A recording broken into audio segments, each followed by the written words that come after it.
यह शिव पुराण शिव जी की आरती कीजिए।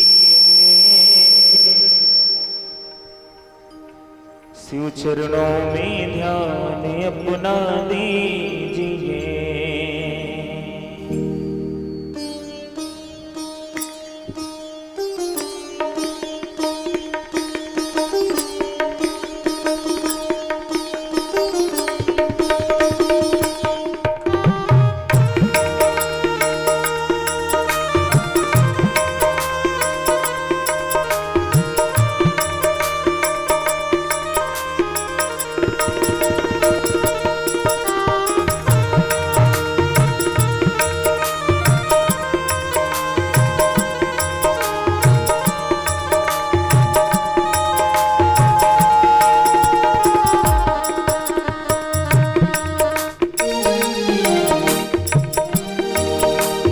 शिव पुराण शिव जी की आरती कीजिए। शिव चरणों में ध्यान अपना दीजिए। यह शिव पुराण शिव जी की आरती कीजिए। शिव चरणों में ध्यान अपना दीजिए।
कर्पूरगौरं करुणावतारं संसारसारं भुजगेन्द्रहारं सदा वसन्तं हृदयारविन्दे भवं भवानी सहितं नमामि।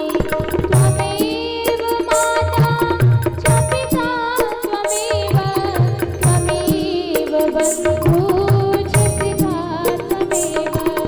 त्वमेव विद्या द्रविणं त्वमेव सर्वं मम देवदेव त्वमेव सर्वं मम देवदेव। जलेन शीतले कर्णं पुष्पै देवाभिवन्दनम् आरोग्यार्थे आत्माभिवन्दनम् मंत्रपुष्पाञ्जलिः। ॐ यज्ञेन यज्ञमयजन्त देवास्तानि धर्माणि प्रथमान्यासन्न तेह नाकं महिमानः सचन्द्रेत्रपूर्वे साध्याः सन्ति देवा।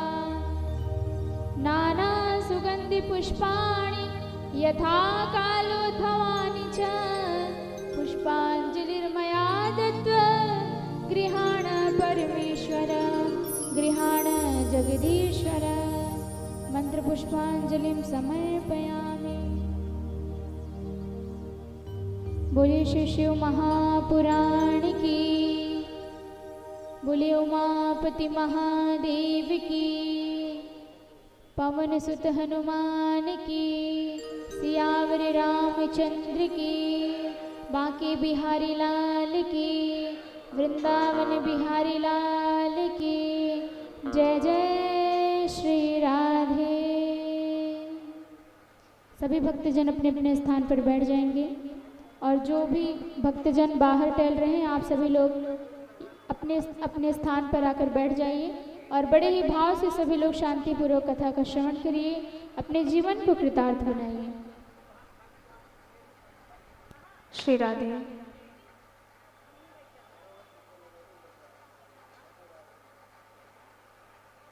श्री राधे।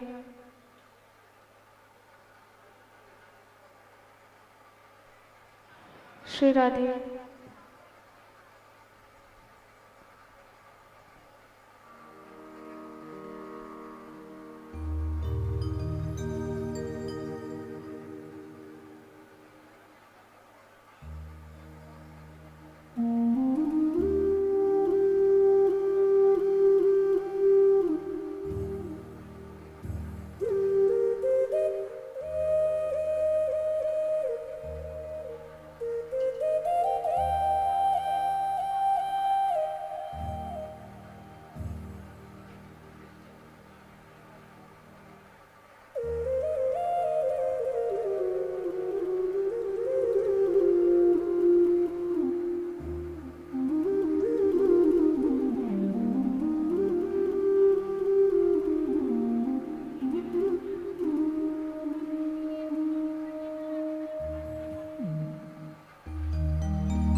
श्री गणेशाय नमः।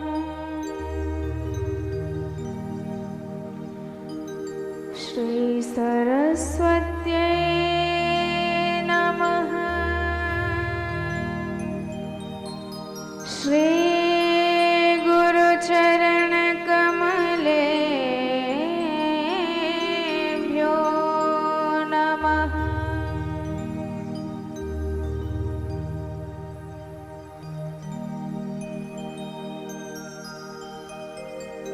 नमः परमहंसास्वादित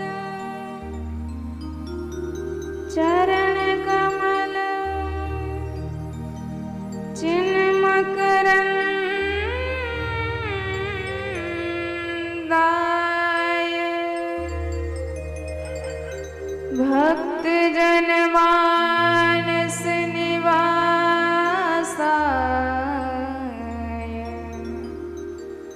श्री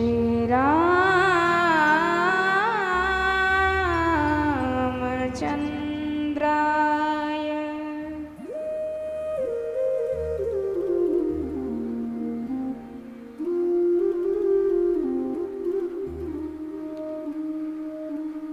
ध्येयं सदा परिभव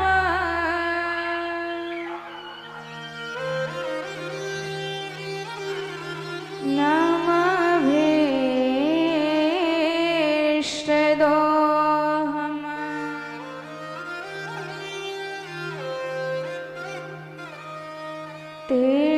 तीर्थास्पदं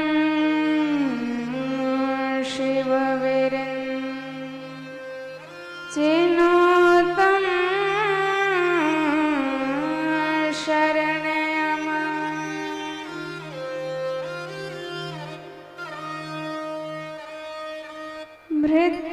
भृत्यार्तिहं प्रणतपा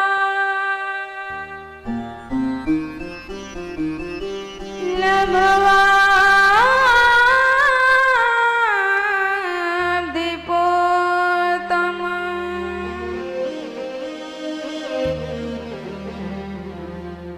वन्दे महापुरुष ते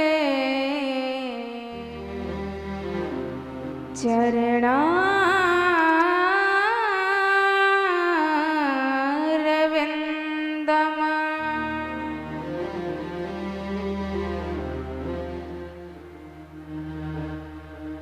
वंशी विभूषितकरान् नवनीरदाभा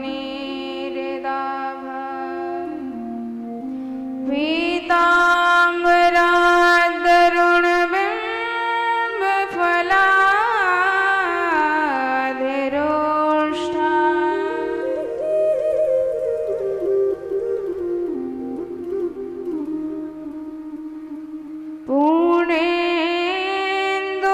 पूर्णेन्दुसुन्दरमुखा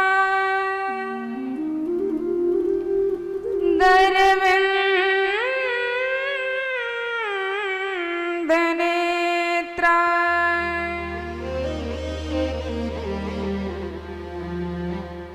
कृष्णात् परं किमपि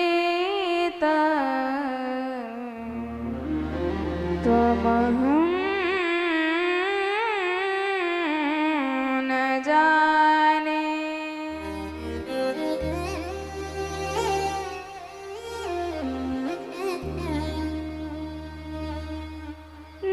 नारायणं नमस्कृत्य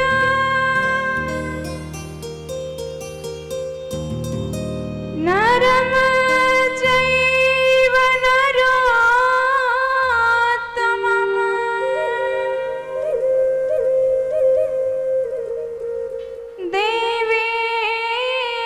देवीं सरस्वतीं व्यासं ततो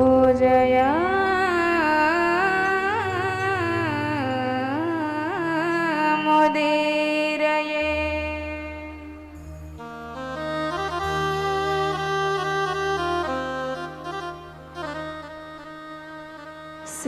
सीतानाथ समारंभा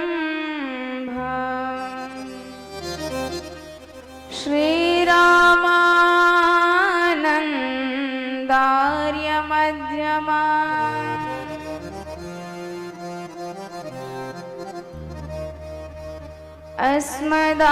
अस्मदाचार्य पर्यन्ता वन्दे श्री गुरु परम्परा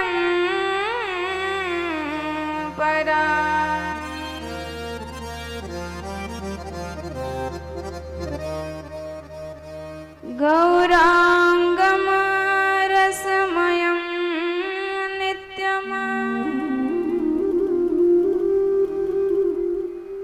रसात्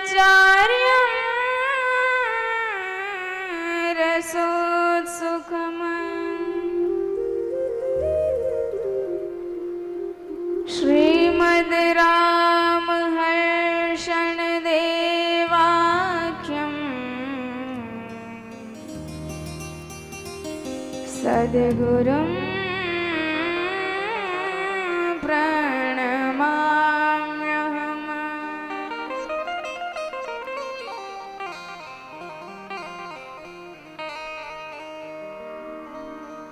दिव्यं दिव्यकथाकारम्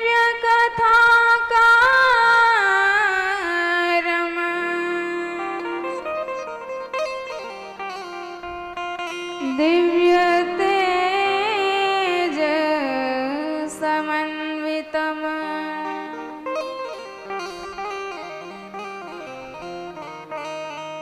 श्रीमद् श्याम सुंदर देवाख्यम्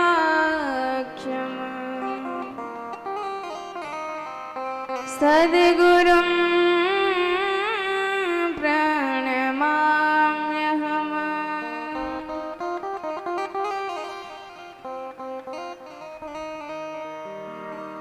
जय जय श्री राधा रमण, जय जय नवल किशोर,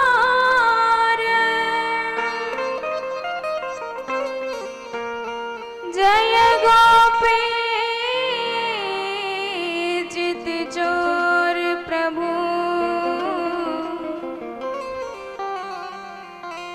जय जय माखन चोर।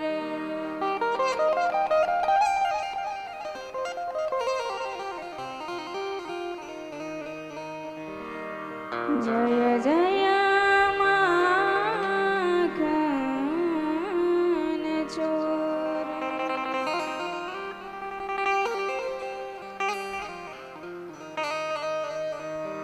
बोल भक्तवत्सल भगवान की जय हो, बोल भोलेनाथ भगवान की जय हो, पार्वती मैया की जय हो, बोल सीताराम भगवान की जय हो, राधे श्याम भगवान की जय हो, सद्गुरुदेव भगवान की जय हो, बोल हनुमंत लाल की जय हो, व्यासदेव भगवान की जय हो। आइए बड़े भाव से सर्वप्रथम अपने मन और वाणी को पवित्र करने हेतु भगवान श्रीमद् राघवेंद्र सरकार के श्री चरणों में मन को समर्पित करें। तत्पश्चात बड़े भाव से हम सब आज की इस पंचम दिवस की कथा में प्रवेश करेंगे।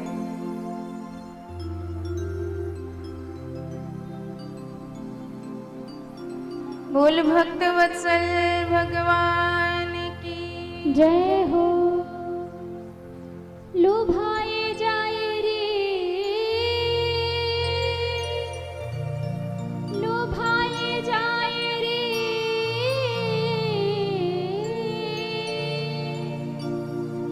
लुभाए जाए रे, ओ लुभाए जाए रे, सिय पिय प्यारे की सुरतिया मन को मुहाए जाए रे, सिय पिय प्यारे की सुरतिया मन को मुहाए जाए रे, रघुवर प्यारे की सुरतिया मन को मुहाए जाए रे, सिय पिय प्यारे की सुरतिया मन को मुहाए जाए रे, ओ मुहाए जाए रे, मुहाए जाए रे,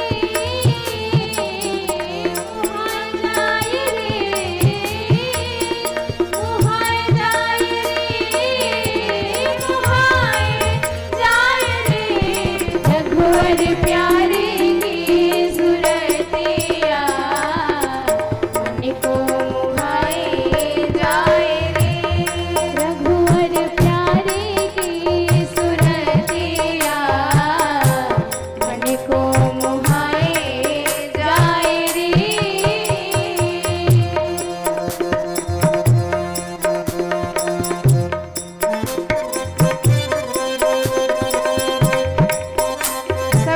बड़े भाव से ताली की सेवा करते हैं।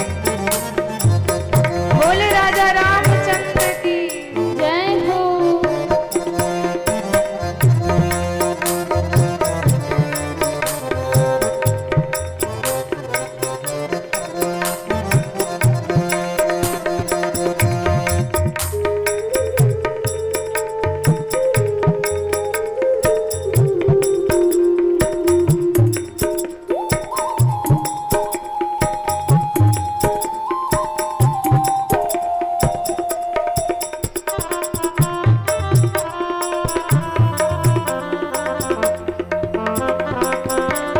बोले राजा रामचंद्र की जय हो।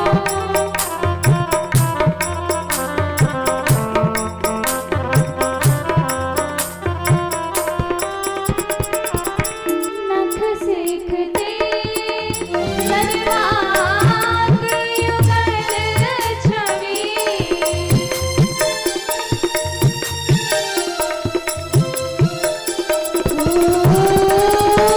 नख सीखते सर्वांग युगल छवि। नख सीखते सर्वांग युगल छवि। लोचन डोल लुभाए जाए रे हो। लोचन डोल लुभाए जाए रे।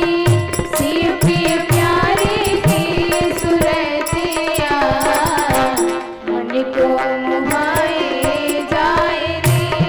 रघुवर प्यारे की सुरतिया मन को मोहाए जाए रे।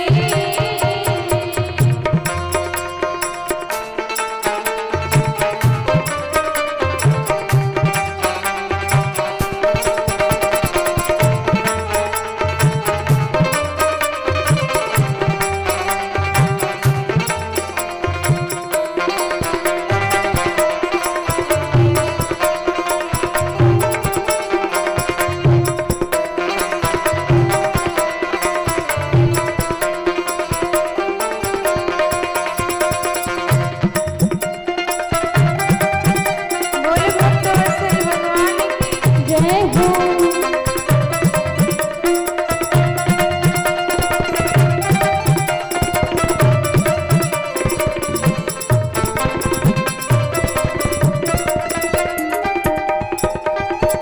बावरी भई बनाए करो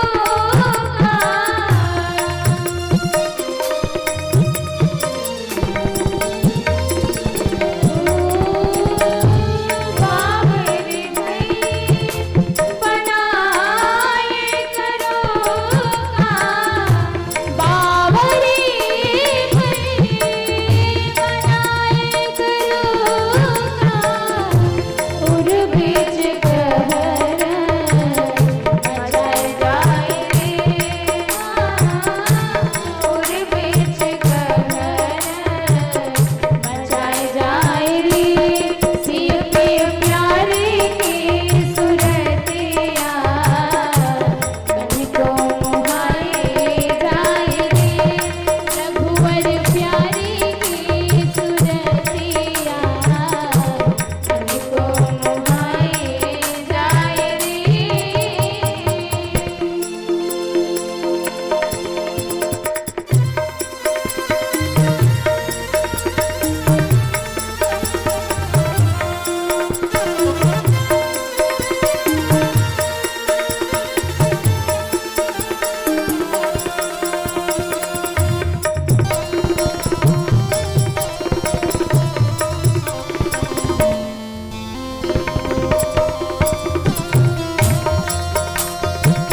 बोले अवध बिहारी सरकार की जय हो।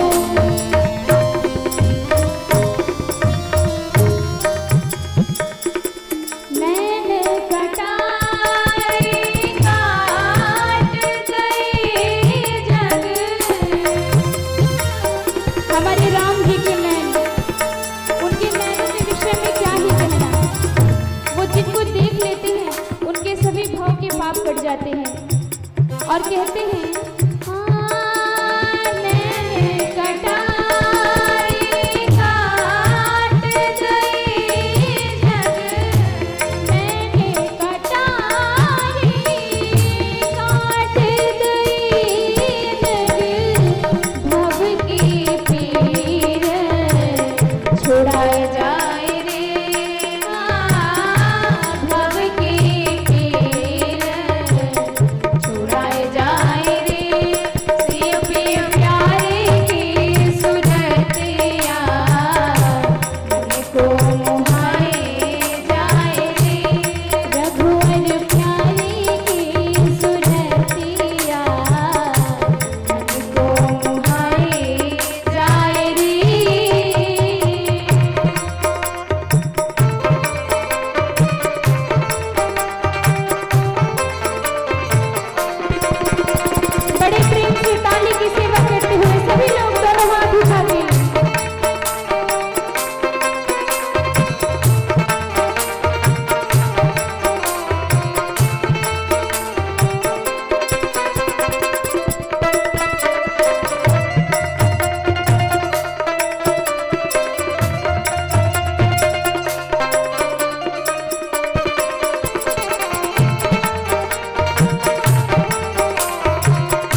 रामचंद्र की।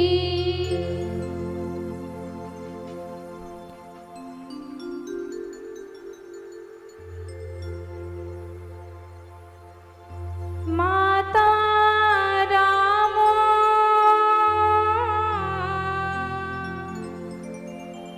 मत पिता रामचंद्र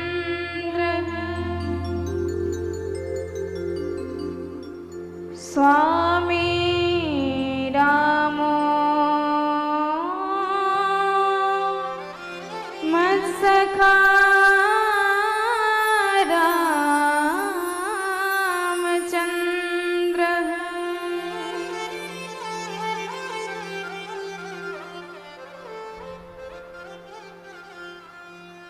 सर्वस्वम में रामचंद्रो दयालु नान्यम जाने नैव जाने न जाने।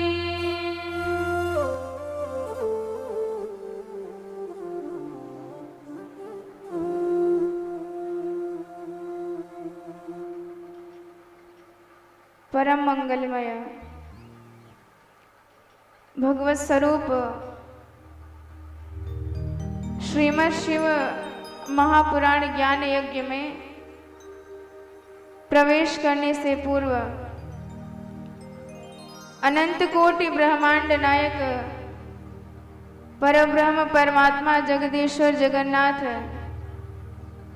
जगन नियंता अकारण करुण करुणा वरुणालय भक्त वांछा कल्पतरु अनंत कोटि कंदर्प दर्प दलन पटियान सच्चिदानंद विग्रह सहस्त्र शीर्ष अहेश रिपु दमन लखन लाल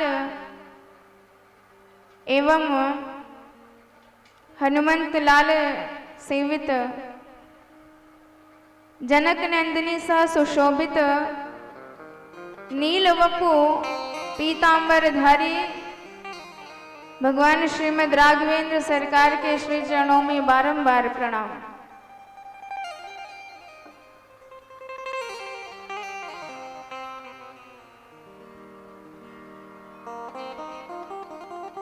इस कथा में सम्मिलित होकर अपने जीवन को परम धन्य व कृतार्थ बना रहे सम्मुख समस्त उपस्थित संत वैष्णव समुदाय श्रद्धामयी भक्तिमयी माताएं एवं दृश्य व अदृश्य रूप में कथा का रसपान कर रहे समस्त विभूतियों को बारंबार सप्रेम सहृदय जय जय श्री राधे जय सिया राम हर हर महादेव।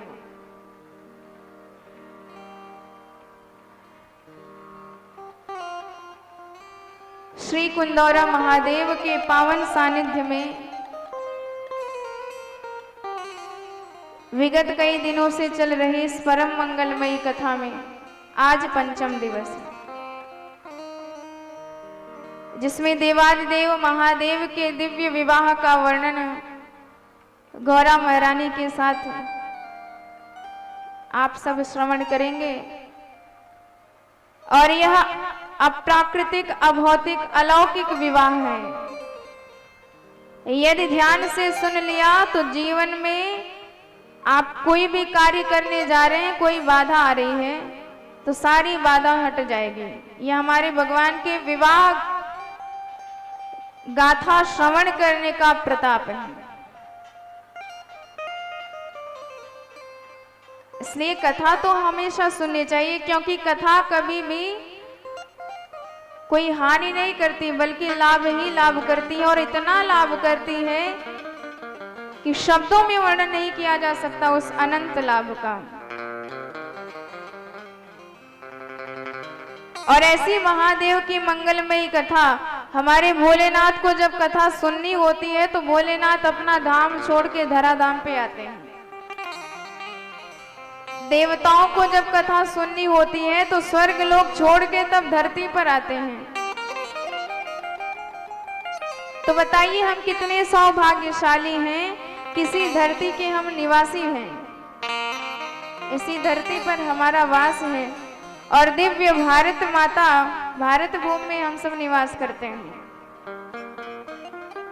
इसलिए ऐसा सौभाग्य मिला है, भगवान की कथा बार बार मिल रही है श्रवण करने को, तो आप उसका परम लाभ उठाइए, क्योंकि ब्रह्मादिक देवता भी तरसते रहते हैं भगवान की मंगलमयी कथा सुनने के लिए।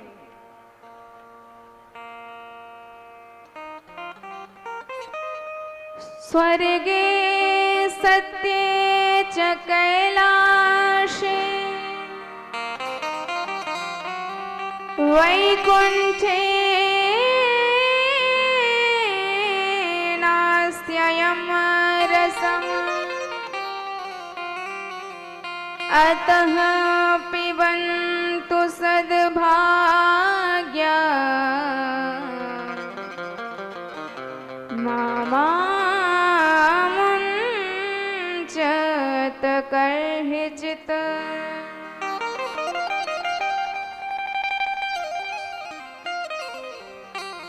इसलिए ऐसी मंगलमयी कथा जो ना तो स्वर्गलोक में मिलती है, ना तो ब्रह्मलोक में मिलती है, ना कैलाश में मिलती है, ना वैकुंठ में मिलती है तो केवल इसी धराधाम पर मिलती है। और जो मानव शरीर प्राप्त करके भी कथा नहीं सुनते, तो उनके कान सर्प के बिल के समान बेकार है, व्यर्थ है। बिले बतो रुक्रम विक्रमानिये न शृण्वते कर्णपुटे नरस्य। और जिनकी जीवा भगवान के गुणगणों का गायन नहीं करती, उनकी जीवा मेढक के समान बर्बाद है, बेकार है। जैसे मेढक फालतू में टर्राता रहता है, ऐसे यदि भगवान का नाम नहीं निकला, भगवान की गुणगण आपकी जीवा से नहीं निकले, तो आपकी जीवा भी वैसी ही बेकार है। जीवा सती दार्दुर केव सूत नचोप गायत्युर गाय गाथा।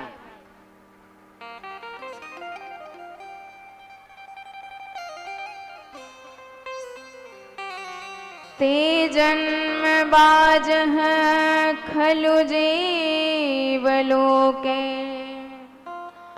यह वै सदा ध्यायते विश्वनाथम।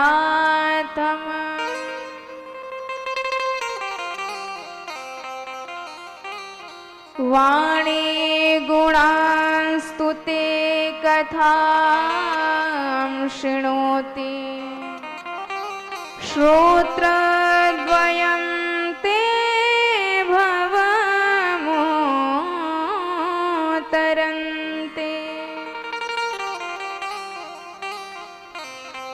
तो हमारे व्यास भगवान कहते हैं कि उन प्राणियों का जन्म लेना सार्थक है जो मानव शरीर प्राप्त करके यह वही सदा ध्यायित विश्वनाथ, जो सदा विश्वनाथ भगवान का ध्यान लगाते रहते हैं, विश्वनाथ भगवान के गुणगण गाया करते हैं, विश्वनाथ भगवान की कथा कानों से सुना करते हैं।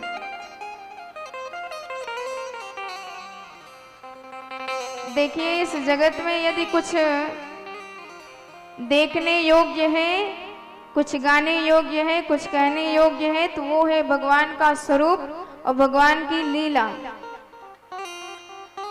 और वही पंडित कहा जाता है जो सदा ऐसे महादेव का ध्यान करता रहता है, सदा भगवान का भजन करता रहता है। नहीं तो खाने पीने सोने में तो पशु भी अपना जीवन गुजार देते हैं, और उन्हीं की तरह हमने भी अपना जीवन केवल खाने पीने सोने में गुजार दिया, तो हम में और पशु में क्या अंतर रह जाएगा। तो मनुष्य बने हो तो भगवान की कथा सुनो और भगवान के गुण गण गाओ, तब मनुष्य कहे जाओगे। नहीं तो सांस तो जीव भी लेते हैं और सांस तो हम भी ले रहे हैं। आपका श्वास लेना तब सार्थक माना जाएगा जब प्रति श्वास पे भगवान का नाम आ जाएगा।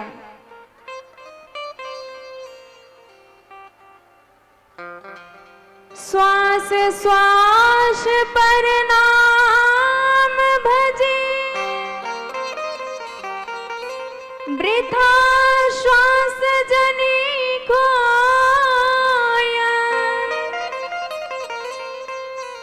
ना जाने या श्वास के आवन हो या न हो।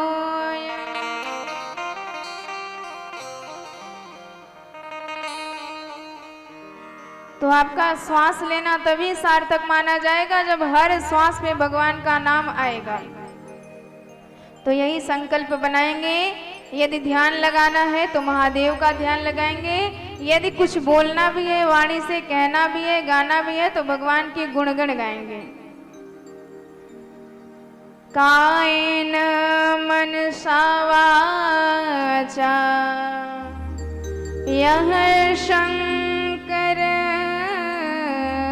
मुपैति भो,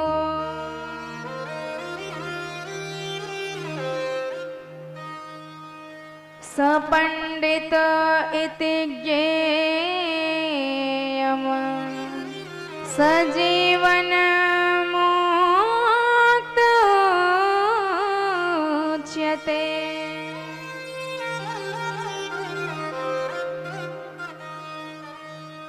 तो हम सब संकल्प लेंगे, ध्यानार्थम चैव सर्वेषां रूपो रूप महाद्भुतः। तो हम सब कायेन मनसा वाचा, तन से, मन से और वाणी से सदा भगवान की हो जाएंगे। तन से भगवान की सेवा करेंगे, मन से भगवान का ध्यान लगाएंगे और वाणी से भगवान के गुणगण गाएंगे। यदि ये संकल्प हमने जीवन में उतार लिया तो अपने आप हमारा उद्धार हो जाएगा। स पंडित इति ज्ञेय स जीवन मुक्त उच्यते। व्यास भगवान कहते हैं वह जीवन मुक्त कहा जाता है। मरने के बाद कभी हमारी मुक्ति नहीं होती है, मुक्ति जीते जी होती है। यदि संसार में रहते हुए भी अब आप संसार से विरक्त हो गए तो आप जीवन मुक्त माने जाओगे। जीवंत जीना चाहिए, मृत्यु का कोई भय ना हो, अंत में कोई कष्ट ना हो, कोई घबराहट ना हो, इसी को जीवन मुक्ति का आनंद कहा जाता है। तो ऐसे जीवन मुक्त बनिए और अपने जीवन को परम धन्य व कृतार्थ बनाइए।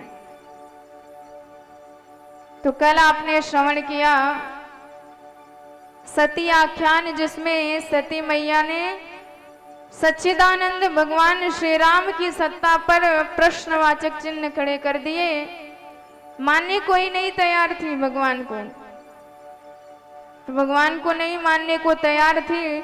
भोलेनाथ ने कहा कि आप स्वयं परीक्षा लेके देख लीजिए, यदि परीक्षा में खरे उतरे तो आप मानिए। तो सती मैया ने राम जी की परीक्षा ली, पर परीक्षा में फेल हो गई सती मैया। तब जाके समझ में आया कि कभी कभी हम अपनी अल्पज्ञता को भगवान के ऊपर थोप देते हैं, अपने अज्ञानता को भगवान के ऊपर थोप देते हैं। जब हमें कुछ समझ में नहीं आता तो भगवान पर ही दोषारोपण करना प्रारंभ कर देते हैं।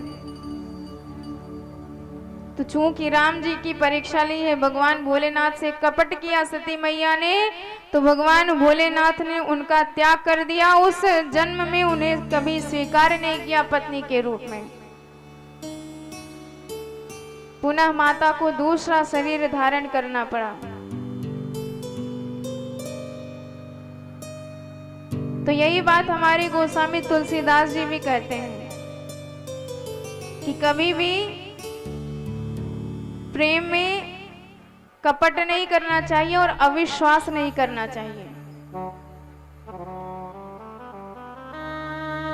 एक बड़ा सुंदर उदाहरण देते हैं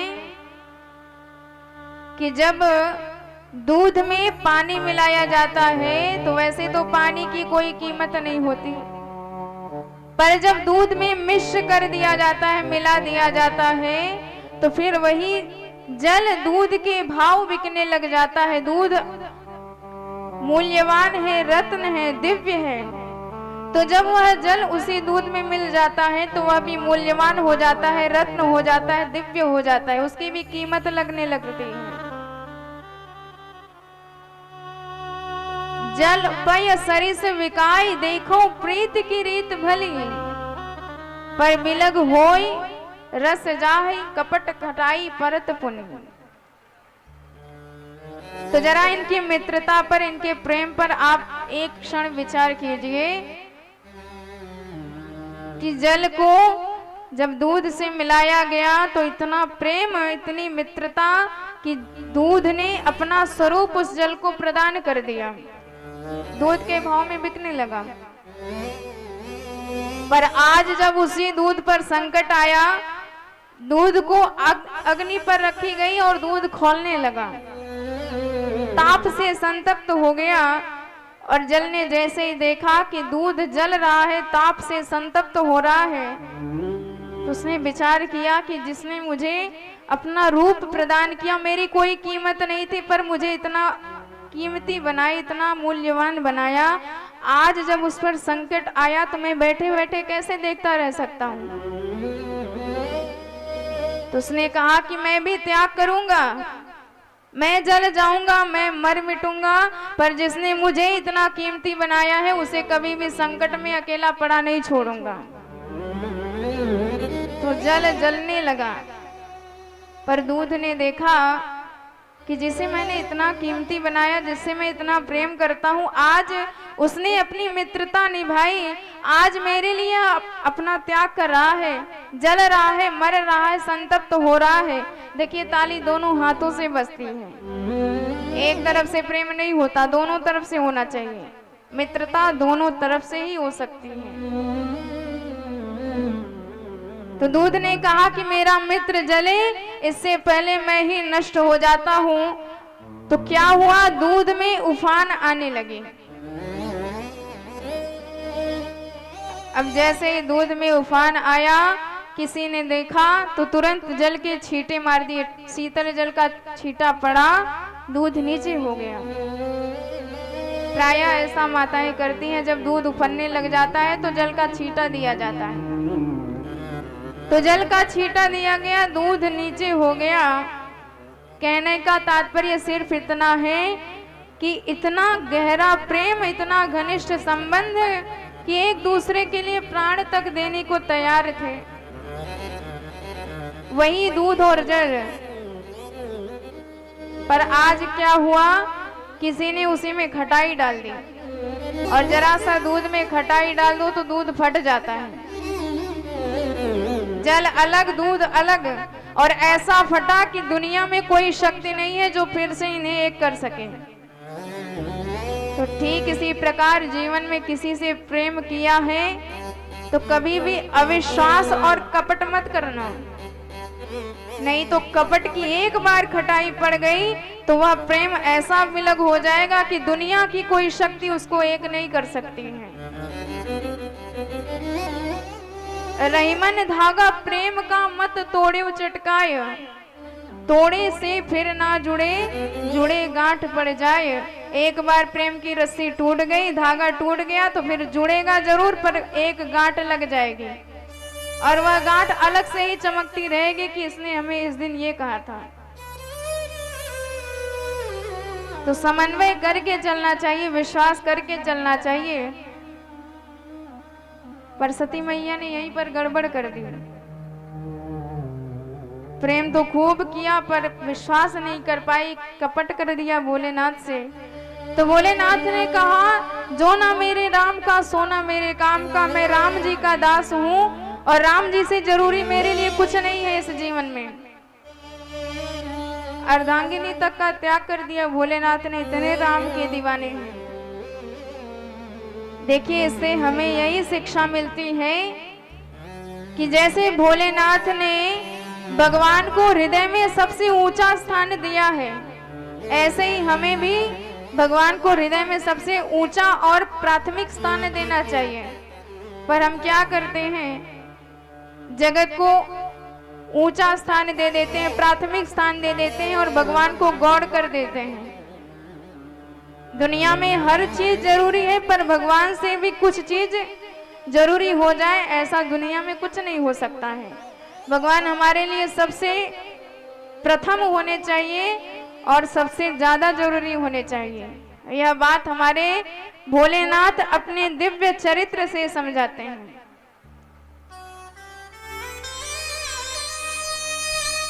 क्योंकि राघवेंद्र सरकार भोलेनाथ के रोम रोम में रमते रहते हैं। प्रेम में इतने बावले हमारे भोलेनाथ सरकार भगवान के कि सदा राम राम किया करते हैं, सदा राम नाम गाया करते हैं। और जो भी उनसे दीक्षा लेने आता है, शिक्षा लेने आता है, उसे राम नाम की दीक्षा प्रदान कर देते हैं। काशी में मरने वाले को राम नाम की शिक्षा प्रदान कर देते हैं, राम नाम का महामंत्र प्रदान कर देते हैं और तुरंत उसका उद्धार हो जाता है। यही मुक्ति का उपाय बताते हैं हमारे महादेव, और हमारे महादेव के इष्ट हैं हमारे राघवेंद्र सरकार। आइए बड़े भाव से उसी दिव्य झांकी का दर्शन करते हैं जब हमारे महादेव दिव्य समाधि में लगा के भगवान राम जी के ही रंग में रंगे हुए हैं। बोले शंकर भगवान की जय हो। राम जी के रंग में रंगा, राम जी के रंग में रंगा, सीता राम जी के रंग में।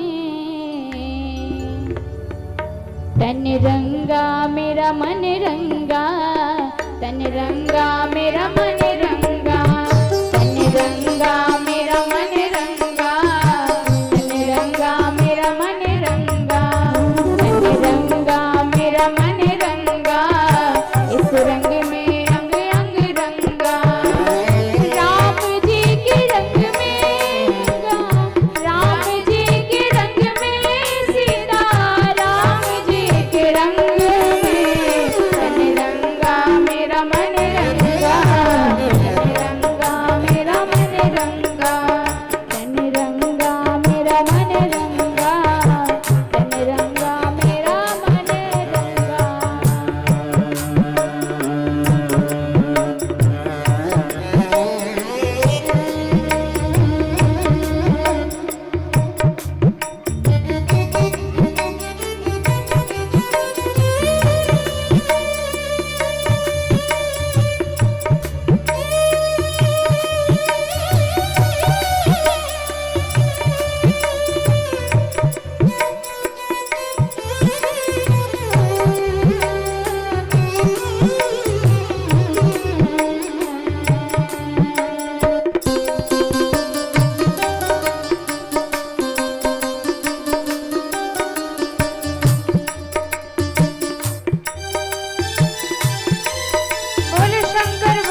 रंगा मेरा मन रंगा, इस रंग में अंग अंग रंगा।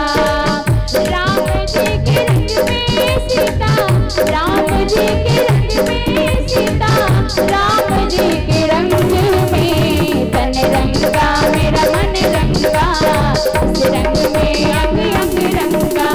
तन रंगा मेरा मन रंगा, इस रंग में अंग अंग रंगा। तन रंगा मेरा मन रंगा, इस रंग में अंग अंग रंगा। तन रंगा मेरा मन रंगा, इस रंग में अंग अंग रंगा। तन रंगा मेरा मन रंगा, इस रंग में अंग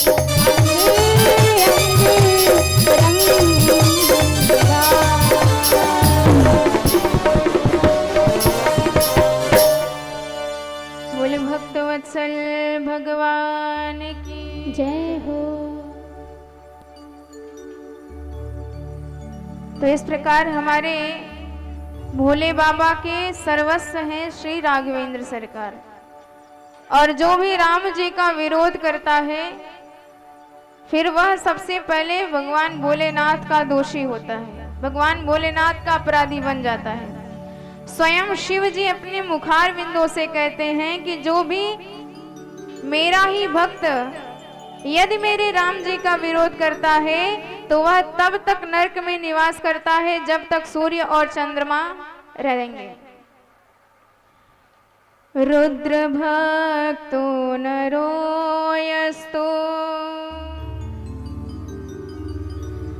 तव निन्दां करिष्यति।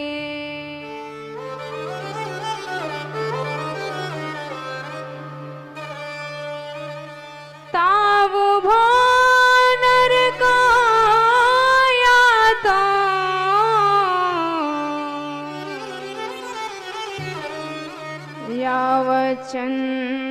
यावच्चन्द्र दिवाकर।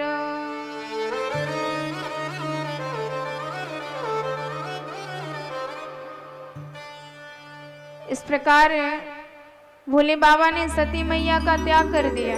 भले ही अर्धांगिनी है पर राम जी की विरोधी थी। तो सती मैया सह नहीं पाई और पिता के यज्ञ में गई, पिता से अपमानित हुई, भोलेनाथ का अपमान हुआ तो वहीं पर अपने शरीर को त्याग दी।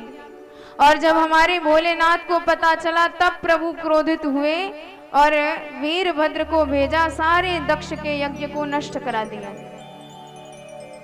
तो देखिए यदि बहुत ज्यादा सर्वशक्तिमान व्यक्ति भी कुछ ज्यादा ही सहनशील हो जाए, क्षमाशील हो जाए और सज्जनता का परिचय देने लगे तो जो समाज में कुछ अहंकारी जन होते हैं, दुर्जन होते हैं, बुद्धिहीन लोग होते हैं, वह उन सज्जन व्यक्ति पर हावी हो जाते हैं। अरे भाई हमने उसे इतने बड़े सभा में तमाम प्रकार की बातें सुना दी पर उसके मुख से एक शब्द तक नहीं निकला। इसका अर्थ है कि वह हमसे डरता है। पर क्या कारण है कि उसने आपको कुछ उत्तर नहीं दिया, इस भाव पर आपकी दृष्टि नहीं जा रही है। बस आप यही बात लेकर अड़े हो कि हमने तमाम प्रकार की बातें कह दी, उसके मुंह से शब्द नहीं निकला, मतलब हमसे डर रहा है, कायर है। तो कभी कभी सज्जनता को कायरता का चोला पहना दिया जाता है। यदि बहुत ज्यादा हद से ज्यादा सज्जनता और क्षमाशीलता का परिचय देने लगे तब तो सज्जनता पर दुर्जनता समाज में कब हावी होती है? जब सज्जनता मौन हो जाती है तब। इसलिए शांत रहना भी चाहिए, लड़ाई झगड़े से बचना भी चाहिए, हिंसा वृत्ति से बचना चाहिए। पर यदि आप समाज को अपना रूप नहीं दिखाओगे, अपना व्यक्तित्व नहीं दिखाओगे तो आपकी सज्जनता को कायरता का ही रूपक माना जाएगा। हमारे भोले बाबा देवों के देव महादेव हैं। काल भी जिनसे भयाक्रांत रहता है महाकाल कहे जाते हैं। सारे जगत के नाथ, विश्वनाथ, विश्वंतक, विश्व सर्जक हैं। ऐसे महादेव को दक्ष ने तमाम प्रकार की गालियां दे डाली, पर हमारे भोलेनाथ इतने सज्जन, इतने सरल, इतने भोले भाले कि दक्ष की उस कठोर वाणी को भी सहते रहे, सुनते रहे, एक शब्द तक नहीं बोला। और तो और सती मैया तक से चर्चा नहीं करी। और हमारी क्या हालत है। भोलेनाथ यहीं पर शिक्षा देते हैं कि बाहर की बात बाहर रख कर आओ और घर की बात घर में रहने दो, तभी शांति रह सकती है। नहीं तो बाहर की बात घर में लाओगे तो अशांति ही होगी। हमारी क्या हालत है। ऑफिस गए और किसी बड़े अधिकारी ने बढ़िया क्लास लगा ली तो उसके सामने तो कुछ बोल नहीं पाए, हिम्मत नहीं पड़ी, नौकरी जाने का खतरा था, तो वहां से सीधे तिल मिला के घर आए। और घर में जैसे ही देवी जी को देखा तो अधिकारी के सामने तो कुछ नहीं चली, वहां पर तो मौन रहे, पर देवी जी के ऊपर सारा गुस्सा उड़ेल दिया, तमाम प्रकार की बातें सुना डाली। थका हारा आता हूं, एक गिलास पानी तक ढंग से नहीं पिला सकती हूँ। तो ये हालत हमारी है। पर हमारे महादेव सती मैया से चर्चा तक नहीं किए कि तुम्हारे पिताजी ने हमको इतनी गालियां सुनाई हैं। तो सज्जनता कभी कभी कायरता का रूपक माना जाने लगता है। इसलिए समय समय पर अपनी शक्ति का प्रदर्शन भी करना चाहिए, दिखाना भी चाहिए कि हम भी किसी से कम नहीं हैं। संत अत्यंत सरल होते हैं। तितिक्षवः कारुणिकः सुहृदः सर्वदेहि नाम अजात शत्रुवः शांतः साधवः साधु भूषणः। ये साधु के गुण कहे गए हैं, साधु के भूषण कहे गए हैं कि हर परिस्थिति में सहते रहना, हर परिस्थिति में मौन रहना, शांत रहना और सबको अपना सुहृद समझना, ये साधु के गुण कहे गए हैं। पर कभी कभी वही संत जब सनातन धर्म पर कुठाराघात होने लग जाता है, जब भगवान की सत्ता पर कुठाराघात होने लगता है, तो वही माला चलाने वाले संत भाला भी उठा लेते हैं। इसलिए संत को कभी भी कमजोर नहीं समझना चाहिए। पर भोलेनाथ ने देखा कि अब तक तो मैं शांत रहा, पर शांत होने का ये परिणाम निकला कि दक्ष ने मेरी इस दयालुता का, मेरे इस गुण का दोहन किया है। जब तक सती थी तब तक हम सहते रहे, चलो ठीक है, सती का पिता है तो मेरा भी धर्म पिता लगता है। पर जब सती ही नहीं रही तो फिर वह पिता का संबंध भी नहीं रहा। तो भोलेनाथ ने जब वीरभद्र को भेजा और दक्ष की खोपड़ी उड़ी, तब जगत को पता चला कि जब सज्जनता जागृत होती है तो क्या परिणाम निकलता है। इसलिए कभी भी किसी की सज्जनता का दोहन नहीं करना चाहिए। भोलेनाथ अपने चरित्र से यही दिव्य शिक्षा देते हैं। दक्ष के यज्ञ को तो विध्वंस किया, पर इतने करुणावतार, इतने दयालु, इतने सुशील हमारे भोलेनाथ, सारे देवता शरण में आ गए। हे भोलेनाथ, हम आपकी शरण में आए हैं, आपके अतिरिक्त हमारा रक्षक कोई नहीं है। भोलेनाथ ने सारे देवताओं को आशीर्वाद प्रदान किया। भूत प्रेतों ने जो हाल बनाया था, देवताओं को बेहाल कर दिया था, भोलेनाथ ने सबका हाल ठीक ठाक किया। देवताओं ने एक स्वर में प्रार्थना करी कि प्रभु, यदि आपकी कृपा पड़ जाए तो दक्ष का यज्ञ भी पूर्ण हो जाएगा। भोलेनाथ ने कहा, हमको उस यज्ञ में भाग तो मिलने वाला नहीं, तो हम क्यों जाएं? तो देवताओं ने कहा कि महाराज आप चिंता मत करो, हम सब देवता आपको संकल्प देते हैं, यह वादा करते हैं कि जो भी यज्ञ में अवशिष्ट सामग्री बचेगी सो आपका ही भाग माना जाएगा। तो भगवान कहते हैं कि चलो ठीक है, जो भी मिल जाए भगवान की कृपा से वही, उसी में हम संतुष्ट हैं। तो एसते रुद्र भागेन यदुच्छिष्टो ध्वरस्य वै यज्ञस्ते रुद्र भागेन कल्पता मध्य यज्ञहन। तब से यज्ञ में जो भी अवशिष्ट सामग्री बच जाती है वह हमारे भोलेनाथ का भाग कहा जाता है और हमारे भोलेनाथ उसी में परम संतुष्ट, परम आनंद, परम गदगद हैं। भोलेनाथ आए, जब कहा कि यजमान को बुलाओ तो देवताओं ने कहा महाराज यजमान का धड़ ये पड़ा है, बाकी मुंडी तो आपके विरोधी हवन में स्वाहा हो गई। तो भोलेनाथ को दया आई तो प्रभु ने कृपा करके दक्ष के सिर को पुनर्योजित कर दिया और अब की बार बकरे का सिर लगाया गया, क्योंकि नंदी जी ने श्राप दिया था कि भोलेनाथ के अपमान में बड़बड़ा रहा है, इसलिए बकरे का सिर लगेगा।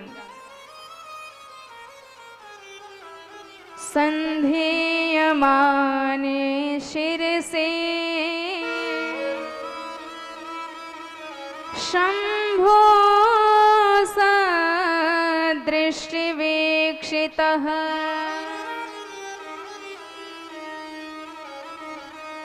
और जब पुनर्जीवित हुआ दक्ष तो अब भोलेनाथ की करुणा, अब भोलेनाथ की दयालुता समझ में आई तो चरणों में गिर के प्रणाम करने लगा, बार बार क्षमा याचना करने लगा कि हे भोलेनाथ मैंने तो आपका पग पग पे अपमान किया, पर धन्य है यदि आपका इतना दयालु स्वभाव नहीं होता, आपका इतना करुणामय स्वभाव नहीं होता तो हम दासों की रक्षा ही कौन करता। अरे हमसे एक नहीं, दो नहीं, 1000 पाप हो जाया करते हैं, पर धन्य है महादेव सारे पाप भस्मीभूत कर दिया करते हैं। भगवान कहते हैं कोई भी जीव कितना भी बड़ा पापी हो पर एक बार मेरे सन्मुख आ जाता है, मेरी शरण में आ जाता है तो सन्मुख होए जीव मोहि जबहि, जन्म कोटि अघनासहि तबहि, उसके सारे जन्म जन्मांतर के पाप भस्मीभूत हो जाया करते हैं। नहीं तो हमें ये सामर्थ्य नहीं कि हम कर्म करके अपने पापों से मुक्त हो सकें। पापों को मुक्त करने के लिए मात्र एक भगवान भोलेनाथ की कृपा की ही आवश्यकता है। तो दक्ष भगवान की स्तुति करने लगा कि हे प्रभु जिसे हम अपना समझते हैं उसी पर अधिकार भी मानते हैं। कई बच्चे मस्ती कर रहे हों तो हम उन्हें कुछ नहीं करेंगे, वहां से सीधे गुजर जाएंगे, पर यदि उन बच्चों के बीच में अपना भी बच्चा दिख जाए मस्ती करता हुआ तो पकड़कर उसे 2-4 चांटे लगा देंगे, क्योंकि अपना है तो अधिकार समझते हैं, अपने पर हर प्रकार का भाव किया जा सकता है, अपने पर ही प्रेम किया जाता है, अपने पर ही क्रोध किया जाता है। आपने मुझ पर क्रोध किया, आपने मुझे दंड दिया, इसका अर्थ है कि आप मुझे अपना मानते हैं। न ब्रह्म बंध सुच वयम भगवन अवज्ञा,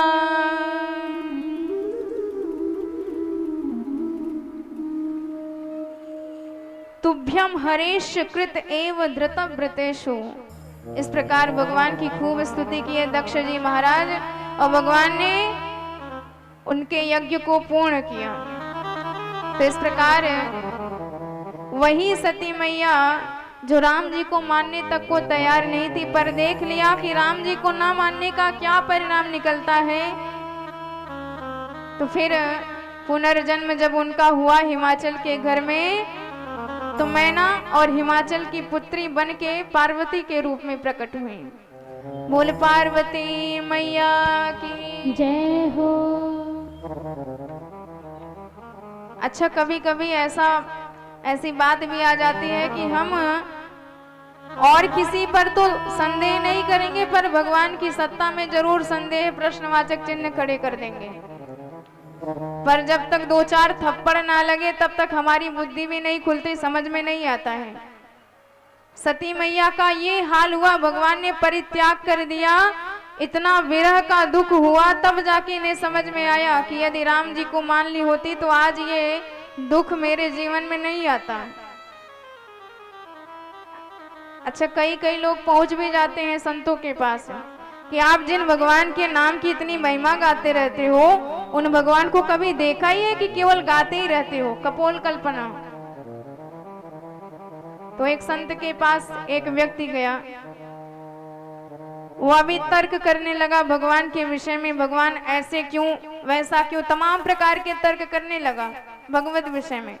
संत ने खूब समझाया भगवान की सत्ता के बारे में, पर उसको समझ में नहीं आया। उसने कहा कि हम तो प्रैक्टिकल करेंगे तभी मानेंगे, हमारे ख्याल से तो भगवान भगवान कुछ नहीं होते इस दुनिया में, क्योंकि जिसे ना कभी देखा है, ना कभी सुना है, ना कभी महसूस किया है, उसे हम कैसे मान लें बिना प्रैक्टिकल के। संत ने कहा अच्छा ये बताओ जहर का स्वाद कैसा होता है, जरा मुझे बताओ। तो उसने कहा महाराज जहर का स्वाद कैसे होता है हम कैसे बता पाएंगे। संत ने कहा क्यों खाए नहीं हो कभी। उसने कहा खा भी लिए तो बताने के लिए जिंदा थोड़ी रहेंगे कि जहर का स्वाद कैसा आता है। संत ने कहा कि जब खा लिए तो बताने के लिए जिंदा नहीं रहोगे कि जहर का स्वाद कैसे आता है। इसी प्रकार जो एक बार भगवान के रंग में रंग जाते हैं, जो भगवान को महसूस कर चुके हैं, जिनके हृदय में भगवान प्रकट हो चुके हैं, उनकी वाणी कभी बता नहीं पाती कि भगवान कैसे हैं। यह तो भाव है, केवल समझ में आता है। किसी को थप्पड़ लगा दो और उससे पूछो कि जरा बताओ दर्द कैसा दिखता है, लाल दिखता है कि पीला दिखता है, काला दिखता है, बताओ दर्द कैसा दिखता है। तो कौन बताएगा कि दर्द कैसा दिखता है। दर्द तो जिसे दर्द हो रहा है वह समझ सकता है, कोई देख नहीं सकता है। इसी प्रकार जो भगवत तत्व को जानते हैं, जो भगवत तत्व को समझते हैं, केवल वही समझ सकते हैं, कोई बता नहीं सकता। जो नयन भगवान के रूप का दर्शन कर चुके हैं, उन नयनों के पास वाणी नहीं है बताने के लिए भगवान का रूप कैसा है, कितना सुंदर है। और जो वाणी बताने के काबिल है, उन वाणी के पास नयन नहीं है कि वो भगवान का रूप देख सकें। इसलिए भगवान मन और वाणी से परे कहे जाते हैं। जिन्होंने उन्हें देख लिया जीवन में, वह कभी बता नहीं सकते। वह भक्त तो सदा केवल उसी भगवत रंग में लगा हुआ, आनंद में अश्रुपात करता हुआ रहता है। ऐसा यह परम तत्व होता है। तो आज उस तत्व का अनुभव किया सती मैया ने, तो पार्वती के रूप में प्रकट हुई। एहि कारण हिम गिर गृह जाई, एहि कारण हिम गृह जाई, एहि कारण हिम गिर गृह जाई। जगति भर अनेक जग माही, एहि कारण हिम गिर गृह जाई, एहि कारण हिम गिर गृह जाई। जन्मे पार वती तन पाई, जन्मे पार वती तन पाई। तो इसी कारण सती मैया हिमाचल के घर में पार्वती का तन प्राप्त करी। और जैसे ही हमारे नारद जी को पता चला कि साक्षात जगदम्बा का अवतार हुआ है हिमाचल के घर में, तो जगदम्बा का दर्शन करने के लिए नारद जी सीधे हिमाचल जी के घर पहुंचे। और जैसे ही संत का दर्शन किया, हिमाचल जी ने बड़े भाव से स्वागत किया। देखिए, किसी संत का दर्शन हो जाए तो हमारा परम सौभाग्य होता है, क्योंकि बिनु हरि कृपा मिले ही नहीं संता। जब हमारे एक नहीं अनंत जन्मों के पुण्य प्रकट होते हैं, तब जाके किसी संत का दर्शन होता है, संत का पादार्पण होता है हमारे घर। और महताम संग कालस्य, और एक संत का दर्शन आपके जन्म जन्म के दुख को मिटा सकता है। तो आपके घर में संत आ जाए तो समझिए कि साक्षात हमारे घर तीर्थ चल के आए हुए हैं और उसी भाव से उनकी सेवा भी करनी चाहिए। तो नारद जी की बड़ी सेवा करी, बड़ा सम्मान किया, चरणों में प्रणाम किया, आसन प्रदान किया, चरण प्रक्षालित किए और तत्पश्चात पार्वती जी को लाए और नारद जी के चरणों में प्रणाम करवाया। प्रणाम करके कहने लगे, महाराज ये हमारी पुत्री हैं, आप इसके सारे गुण दोष बताइए। और नारद जी ने देखा कि पार्वती मैया बचपन से ही भगवान भोलेनाथ की इतनी प्रेमिका हैं कि जब देखो तब भोलेनाथ के लिए तपस्या करती रहती हैं। और छोटी सी सुकुमारी सी अवस्था है तो मैया बार बार मना करती हैं कि बेटा ऐसा मत करो, अभी तुम्हारा शरीर इतना कोमल है, इतना कमजोर है, तपस्या करोगी तो और ज्यादा कमजोर हो जाओगी। उमेति मात्रा तपसा निषिद्धा कालिकाच सा, पश्चात उमाख्याम सुमुखी जगाम भुवने मुने।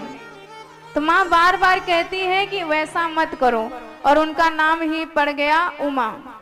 तो नारद जी ने देखा कि ये उमा जी साक्षात जगत जननी आज हमारे चरणों में पड़ी हैं और धन्य है मेरा सौभाग्य कि जो सारे जगत के भाग्य का निर्माण करते हैं, आज मुझे उन जगदम्बा के भाग्य को, भविष्य को बताने का सौभाग्य मिल रहा है। तो बार बार चरणों में प्रार्थना करते हैं हिमाचल जी महाराज की आप मेरी कन्या के गुण दोष बताइए।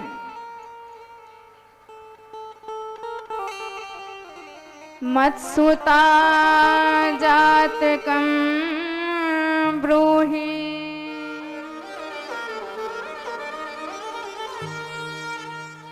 गुण दोष समुद्भवा कस्य प्रिया भाग्यवती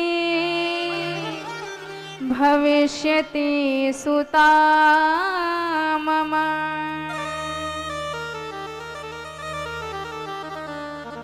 महाराज बताइए कि मेरी बेटी आगे चल के इसको कैसा वर प्राप्त होगा और इसका कैसा भविष्य होगा, कैसा भाग्य होगा, सब विस्तार से बताइए। और हर माता पिता के मन में यही इच्छा रहती है कि मेरी कन्या जिस भी घर में जाए सुख से रहे। तो आज मैना मैया और हिमाचल जी भी यही बात पूछ रहे हैं। सबसे पहले तो नारद जी ने मैना मैया को प्रणाम किया कि हे मैना मैया, आप तो साक्षात जगदम्बा की माता हो, इसलिए आपके चरणों में तो मेरा बार बार कोटि कोटि प्रणाम है। ये मैना मैया पूर्व जन्म की पितरों की कन्या थी। 4 पितर हैं जिनकी पत्नी का नाम है स्वधा, और इन्हीं स्वधा से इनके यहाँ 3 कन्याएं हुई जिनका नाम है मेना, धन्या और कलावती। व्यास भगवान कहते हैं कि ये तीनों ही नाम इतने पवित्र हैं कि कोई भी यदि इन नामों का स्मरण मात्र कर ले तो फिर उसके जन्म जन्म के पाप कट जाते हैं। तो मेना, धन्या, कलावती ये 3 कन्याएं मन की गति से चलने वाली थी। और एक बार यही तीनों कन्याएं वैकुंठ धाम में गई भगवान नारायण प्रभु का दर्शन करने के लिए। एकस्मिन् समय तिस्रा भगिन्यस्ता मुनीश्वरः श्वेत द्वीपम विष्णुलोकम ददृशुर जगदम्बिकाम। जैसे ही भगवान का दर्शन करने पहुंचे और वैकुंठ में विराजमान है, उसी क्षण 4 कुमार सनक, सनंदन, सनातन, सनत कुमार आए। तो जब ये संत आए तो सब तो खड़े हो गए स्वागत में, पर इनकी एक विशेषता है, ये 5 साल के बालक मात्र लगते हैं। वैसे तो पूर्वजों के भी पूर्वज हो गए, पर छोटे से बच्चे ही दिखाई देते हैं 5 साल के। तो तीनों कन्याओं ने सोचा कि अब हम क्यों उठे, क्यों इनको प्रणाम करें, छोटे से बालक हैं। बाकी 3 संत तो कुछ नहीं बोले, पर सबसे छोटे नंबर वाले सनत कुमार नाम के संत भड़क गए उन्होंने सोचा कि यदि आज इन्हें हमने कुछ कहा नहीं तो ये इसी प्रकार संत का अपमान करते रहेंगे, लोग सोचेंगे कि संत आए हैं तो क्यों खड़े हो जाएं। तो यदि आज दंड नहीं दिया तो ये लोग उद्दंड हो जाएंगे और इसी का अनुसरण पूरी समाज करेगी, पूरी दुनिया करेगी। तो भयंकर श्राप दे दिया तीनों कुमारियों को।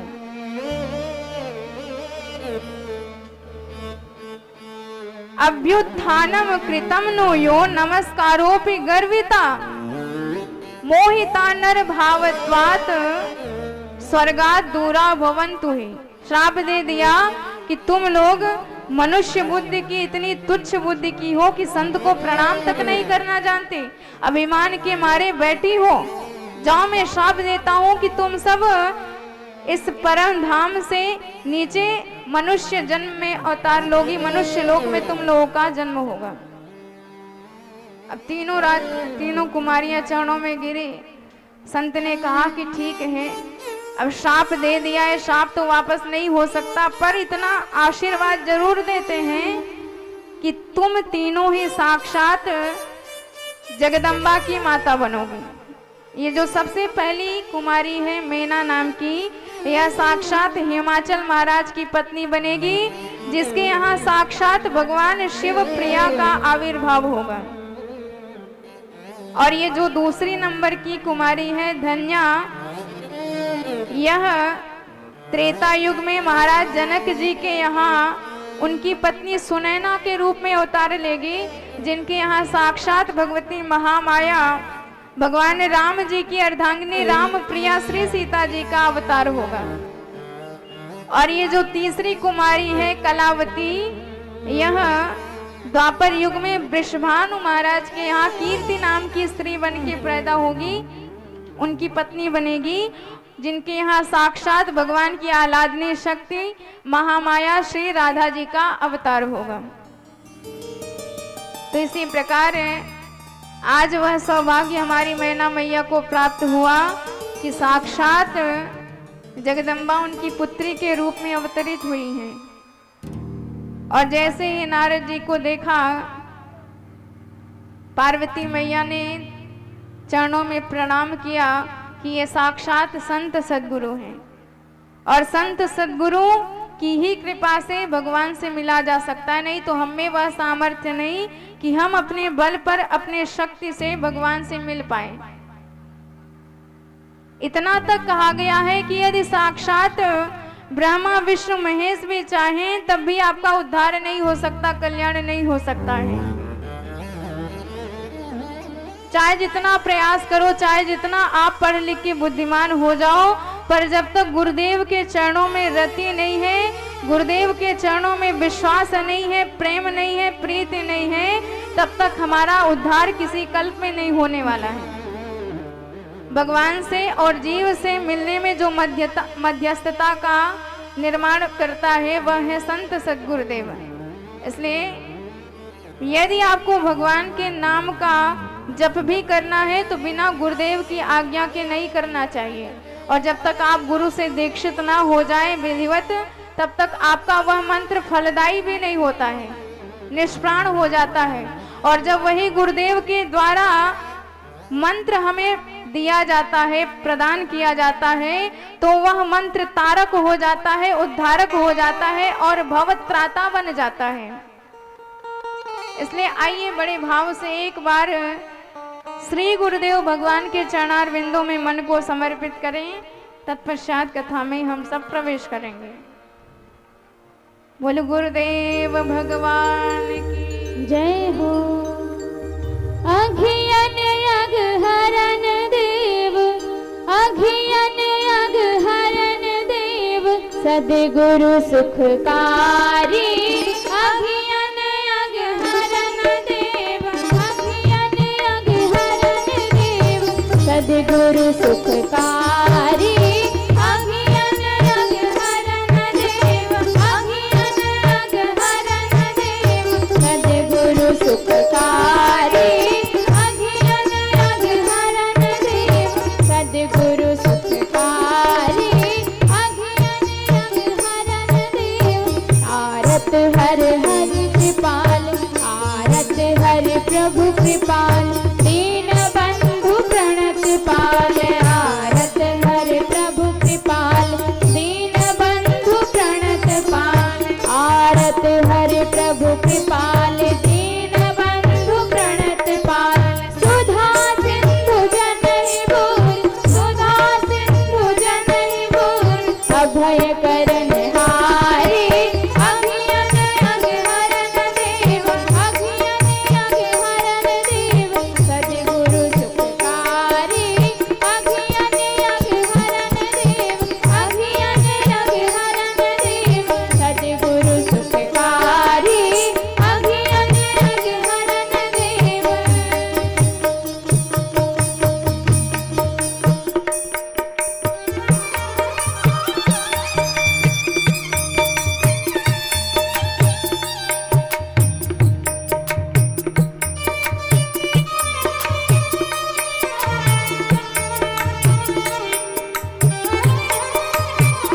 सभी लोग बड़े भाव से ताली बजाते हुए बोल गुरुदेव भगवान की जय हो।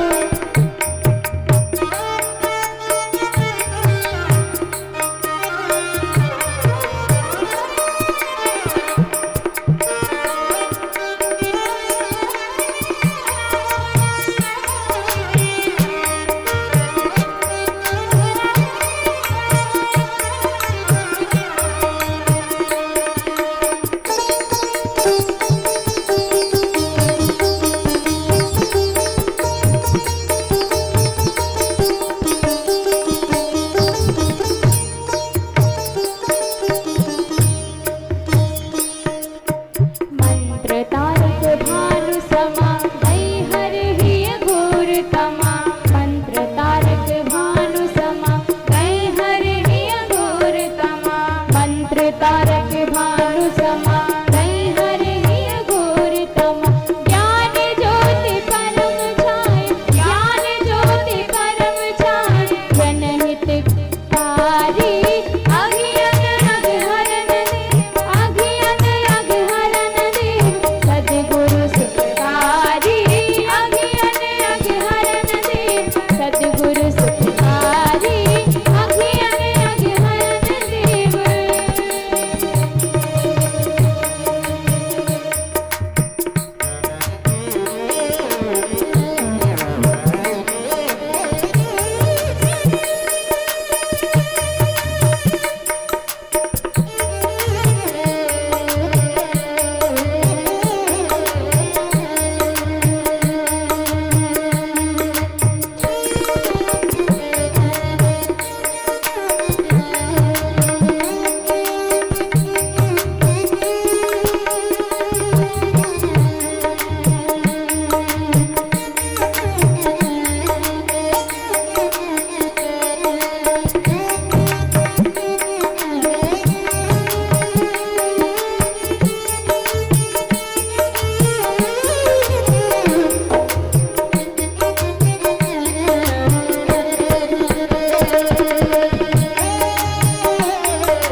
झर झरत झार हृदय बीच रस सुखार, झरना झर झरत झार हृदय बीच रस सुखार, झरना झर झरत झार हृदय बीच रस सुखार, झरना झर झरत झार हृदय बीच रस सुखार। श्री हरि क्षण ही हरण हार, हर क्षण ही हरण हार, गुरु कर सब बारी अज्ञान अघहरण देव, सद्गुरु सुखकारी अज्ञान अघहरण देव, अज्ञान अघहरण देव, अज्ञान अघहरण देव, सद्गुरु सुखकारी अज्ञान अघहरण देव, सद्गुरु सुखकारी अज्ञान अघहरण देव, सद्गुरु सुखकारी अज्ञान अघहरण देव, सद्गुरु सुखकारी अज्ञान अघहरण देव, सद्गुरु सुखकारी अज्ञान अघहरण देव, सद्गुरु सुखकारी। बोल सद्गुरुदेव भगवान की जय हो।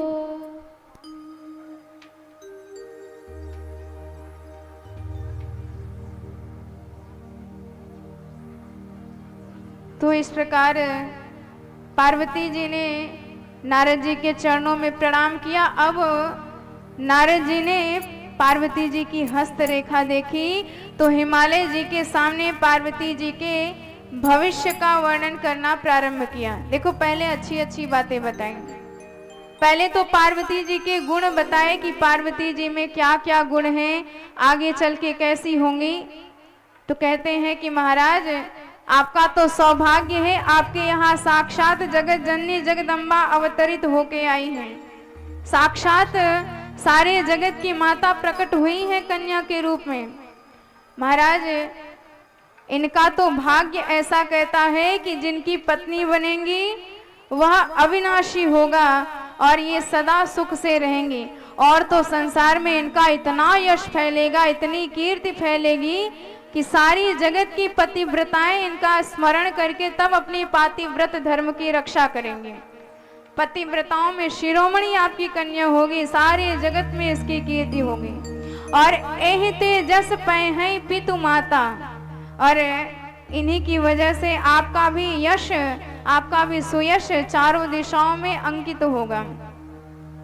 तमाम प्रकार की अच्छी अच्छी बातें बताई नारद जी ने और कहा कि जैसे हम सब किसी आदर्श व्यक्ति की दुहाई देते हैं और तब दुहाई देने के बाद कुछ कार्य करते हैं, ठीक इसी प्रकार आपकी यह कन्या सारे जगत में परम पूज्य होगी और इनका नाम स्मरण करके तब कोई भी कार्य किया जाएगा।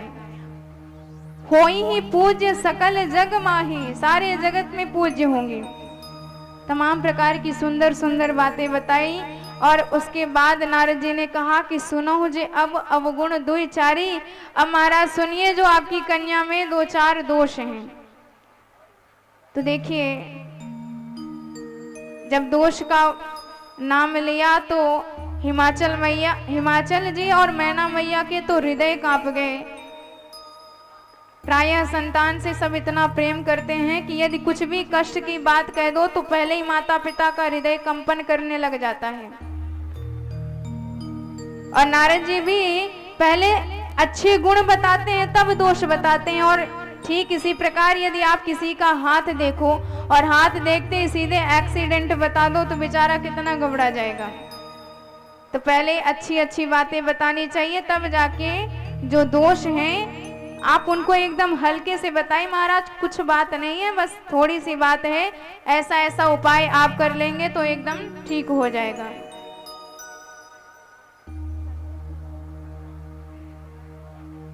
नारद जी कहते हैं कि ज्यादा नहीं, केवल थोड़ा सा दोष है कि आपकी पुत्री का जो वर होगा वह उसमें एक भी लक्षण ठीक ढंग के नहीं होंगे।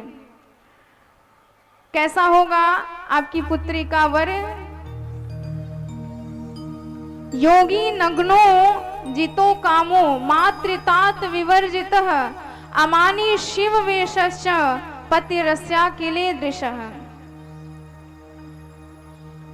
आपकी कन्या का जो पति होगा, एक भी लक्षण उसमें ठीक ढंग के नहीं होंगे। पहला लक्षण बताया कि वह परम योगी होगा, अर्थात योगियों की तरह जटाजूट धारण करने वाला होगा, दिगंबर रहने वाला होगा और नग्नोजितो गुणों कामी, उसमें कोई भी ठीक ढंग के गुण नहीं होंगे, अवगुण ही अवगुण विद्यमान होंगे और नग्न ही पूरे संसार में भ्रमण करने वाला होगा। मातृतात विवर्जितः, खानदान का कोई पता नहीं होगा कि किस वंश का है, किस कुल का है, माता पिता तक का पता नहीं होगा। अमानी शिव वेशस्य, मान अपमान से भी परे होगा और अशिव वेश वाला होगा, अमंगल वेश धारण किए हुए होगा। और जैसे ही ये वर का वर्णन सुना, अब तो मैना मैया एकदम घबरा गई कि महाराज आपने जब पार्वती के गुण बताए तो इतना गुण बताया कि ऐसी होगी वैसी होगी, और जब इसके वर का वर्णन करने लगे तो इतना बुरा बुरा वर्णन कर रहे हैं। अरे मेरी पुत्री कितनी सुकुमारी है, ऐसे वर के साथ जीवन यापन कैसे कर पाएगी?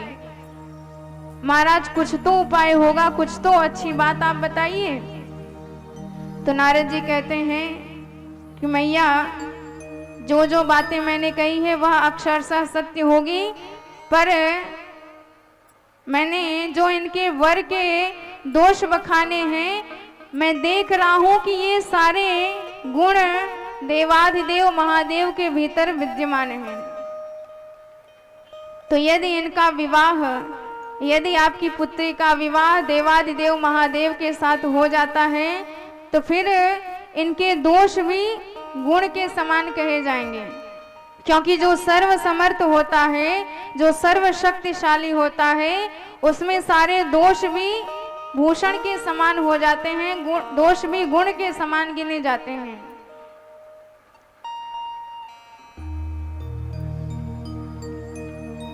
तो यही बात हमारे नारद जी भी वर्णन करते हैं। समर्थ को नहीं दोष गोसाई, समर्थ को नहीं दोष गोसाई, रवि पावक सुर सरि की लाई, रवि पावक सुर सरि की लाई, समरथ को नहीं दोष गोसाई, समरथ को नहीं दोष गोसाई, रवि पावक सुर सरि की लाई, रवि पावक सुर सरि की लाई। बोल भक्त वत्सल भगवान की जय हो।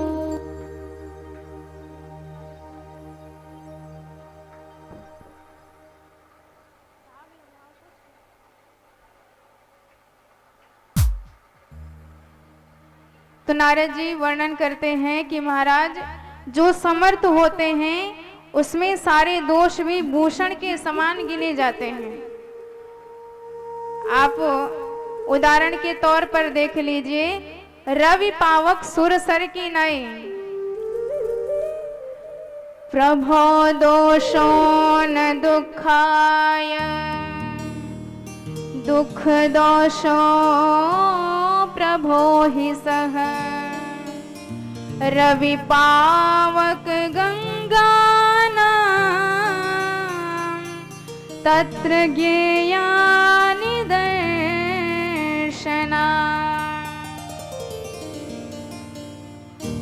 तो आप सबसे पहले गंगा नदी को देख लीजिए।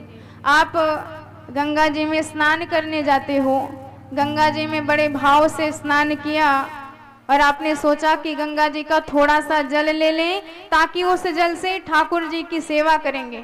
सो आपने पूजा के लिए थोड़ा सा गंगा जल लिया और जल लेके घर को आए।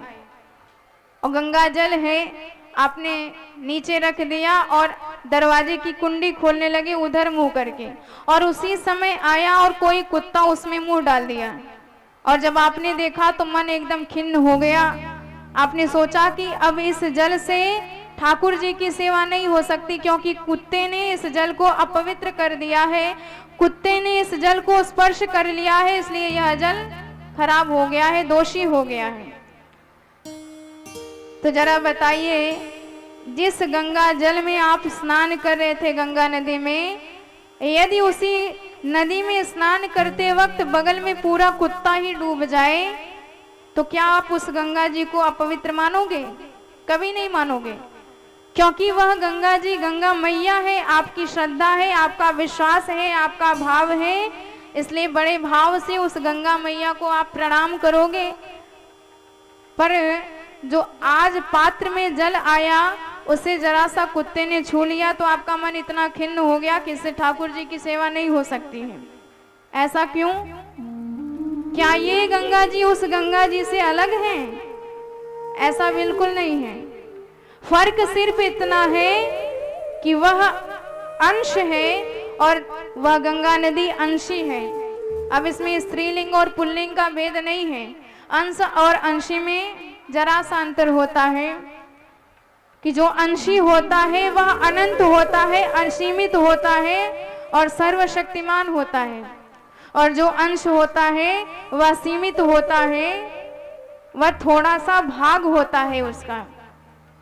संपूर्ण गंगा नदी जो प्रवाहित हो रही है वह अंशी कही जाएंगी, और जो गंगा नदी से आप थोड़ा सा जल भर के लाओगे पूजा के लिए वह अंश कहा जाएगा। तो अंशी में कोई दोष नहीं हो सकता, क्योंकि अंशी में इतना सामर्थ्य है कि वह सारे दोषों को नष्ट कर सकता है, सारे पापों को जला करके भस्म कर सकता है। पर उस अंश में दोष हो सकता है क्योंकि उसकी सीमा है और उसमें शक्ति कम है, वह शक्तिहीन है, इसलिए तुरंत उसमें दोष प्रकट हो जाता है।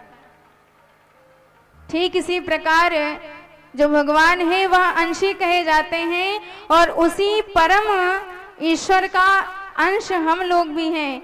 तो भगवान सब कुछ करने में समर्थ हैं, कुछ भी कर सकते हैं, क्योंकि भगवान है, ईश्वर हैं। पर हम कर्म से बंधे हुए होते हैं, जितना भगवान ने आज्ञा दी है केवल उतना ही कर सकते हैं, उससे ज्यादा 1% नहीं कर सकते हैं। ईश्वर हमारे कृष्ण कन्हैया हैं, तो भगवान गोपियों का वस्त्र हरण भी करते हैं, क्योंकि ईश्वर हैं, वो हरण करने में समर्थ हैं। वो किसी का वस्त्र चुराते भी हैं तो किसी का वस्त्र बढ़ाते भी हैं। पर यदि आप भी कहने लग जाओ कि हम भी ईश्वर हैं, हम भी भगवान का अंश हैं, तो हम क्यों पीछे रहें, तो आप किसी का दुपट्टा मात्र स्पर्श करके देख लेना, वहीं पहुंचा दिए जाओगे जहां पर हमारे भगवान का जन्म हुआ था, सीधे जेल खाने में डाल दिए जाओगे, क्योंकि वह ईश्वर हैं और आप उनके अंश हो, आप जीव हो, इसलिए आप परतंत्र हो। भगवान वस्त्र बढ़ा भी सकते हैं, पर हमें ये सामर्थ्य नहीं है। हमारे भोलेनाथ ईश्वर हैं, तो भगवान ने हजारों टन जहर का पान कर लिया, उन्हें बुखार तक नहीं आई। और यदि आप अपने आप को भगवान मानते हो तो आप 2-4 तोला ट्राई करके देख लेना, भगवान को बुखार तक नहीं आया, आपको बुखार आने की नौबत नहीं आएगी, क्योंकि प्राण ही नहीं बचेगा।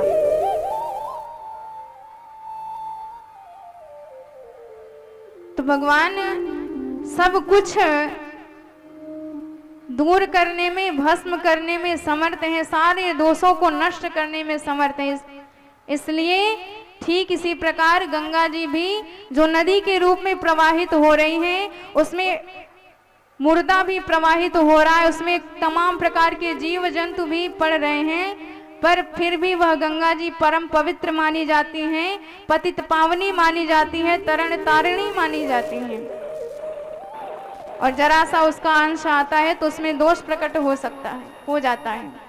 यदि आप कहीं पूजा कर रहे हो, आपकी पूजा घर में कोई हड्डी इत्यादि लाके रख दे, तो आप कहोगे कि हमारा पूजा घर अपवित्र हो गया, क्योंकि हड्डी गिर गई है, हड्डी का स्पर्श हो गया, इसलिए घर हमारा पूजा घर अपवित्र हो गया है। पर अग्नि उसी हड्डी को जला देती है, भस्म बना देती है, और वही भस्म इतना पवित्र हो जाता है कि हमारे भोले बाबा अपने पूरे शरीर में उसको लगाते हैं, क्योंकि अग्नि में वह सामर्थ्य है कि वह पवित्र करने की भी क्षमता रखता है। कितना काला सा लोहा रहता है, पर यदि उसी लोहे को आप अग्नि में डाल दो तो उसी लोहे को अपना रूप प्रदान कर देता है, एकदम रक्त तप्त हो जाता है, क्योंकि अग्नि सामर्थ्यशाली है, अग्नि में सामर्थ्य है, अग्नि में क्षमता है, इसलिए उसमें दोष कभी उत्पन्न नहीं हो सकता है। और ठीक इसी प्रकार हमारे सूर्यदेव भगवान, सूर्यदेव की किरणें गंदी नालियों में भी पड़ रही हैं और सूर्यदेव की किरणें गंगा जी में भी पड़ रही हैं, पर सूर्यदेव की किरणें सदा पवित्र रहती हैं, कभी भी उसमें दोष नहीं उत्पन्न हो सकता, क्योंकि सूर्यदेव साक्षात समर्थशाली भगवान हैं। तो ठीक इसी प्रकार मैना मैया पार्वती के अंदर तमाम दोष हैं, पर यदि इनका विवाह देवादिदेव महादेव के साथ हो गया तो दोषों गुण सब कह सब को, इनके अंदर जो दोष हैं वह भी गुण के समान कहे जाएंगे, क्योंकि जो जो दोष बताए गए हैं वह हमारे भोलेनाथ के गुण कहे जाते हैं, भगवान भोलेनाथ की महिमा कही जाती है, गौरव कहा जाता है। मैंने इनके वर के दोष बताए हैं कि वर इनका कैसा होगा। योगी नगनो गुणो कामी मातृतात विवर्जित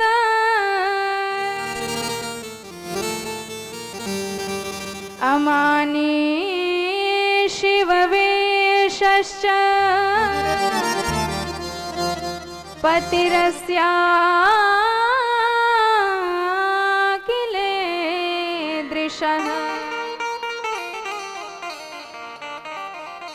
तो सबसे पहला दोष बताया था कि योगी होगा, दिगंबर होगा, मातृ और पितृ से विमुख होगा, हीन होगा।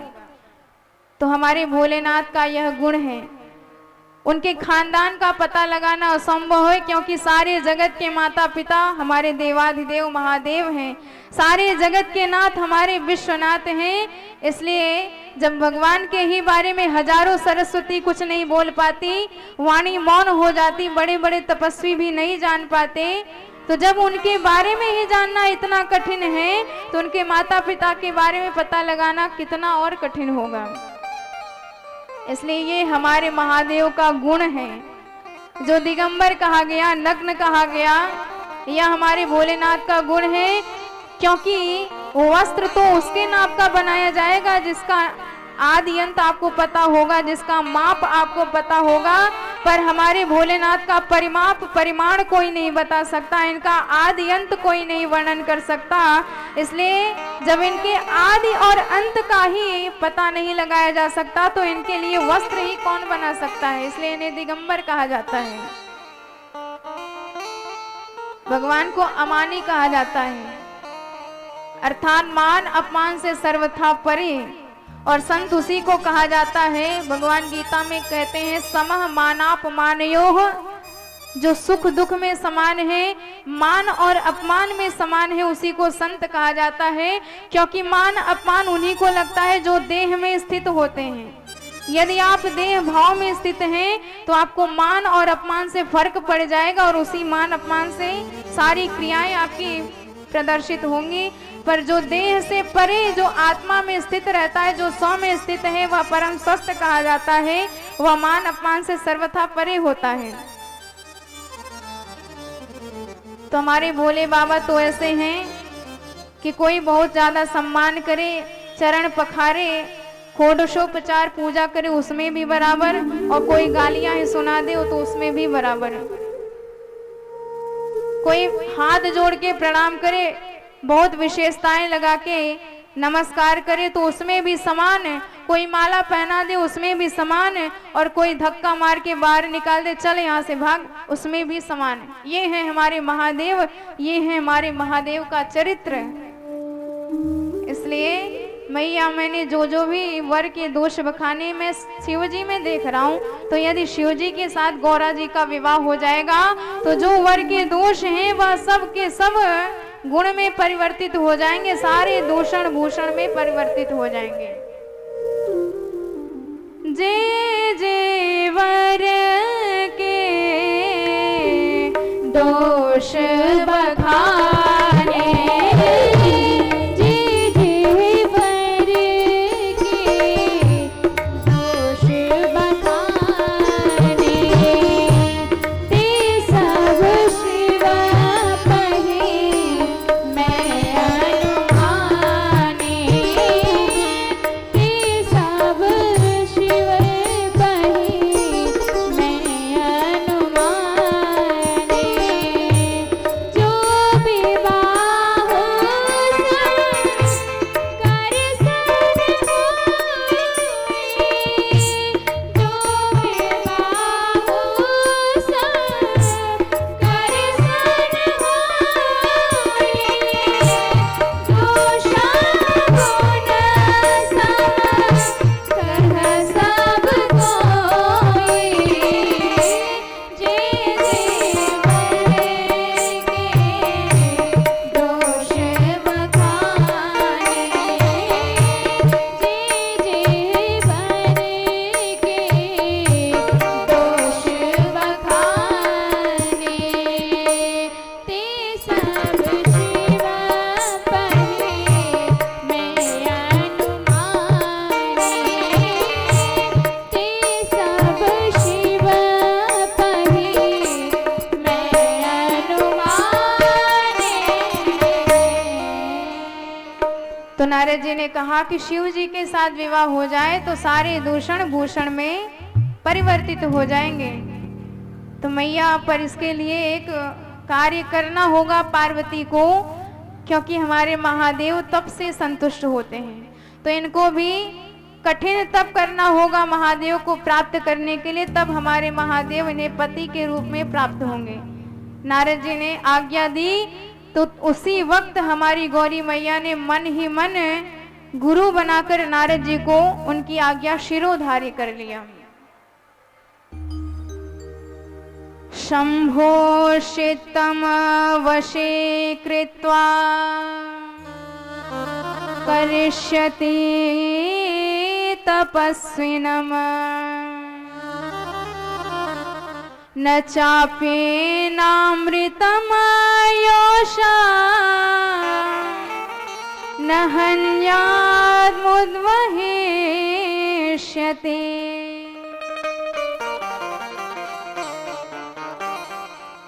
तो नारद जी ने तो तपस्या की आज्ञा दे दी और कहा कि मैया आप चिंता मत करिए, और मुझे पूरा विश्वास है कि पार्वती यदि एक बार दृढ़ संकल्प से भोलेनाथ के लिए तपस्या करेगी तो भोलेनाथ अवश्य मिलेंगे, क्योंकि यदि श्रद्धा विश्वास हमारा 100% हो तो परिणाम भी 100% निकलता है।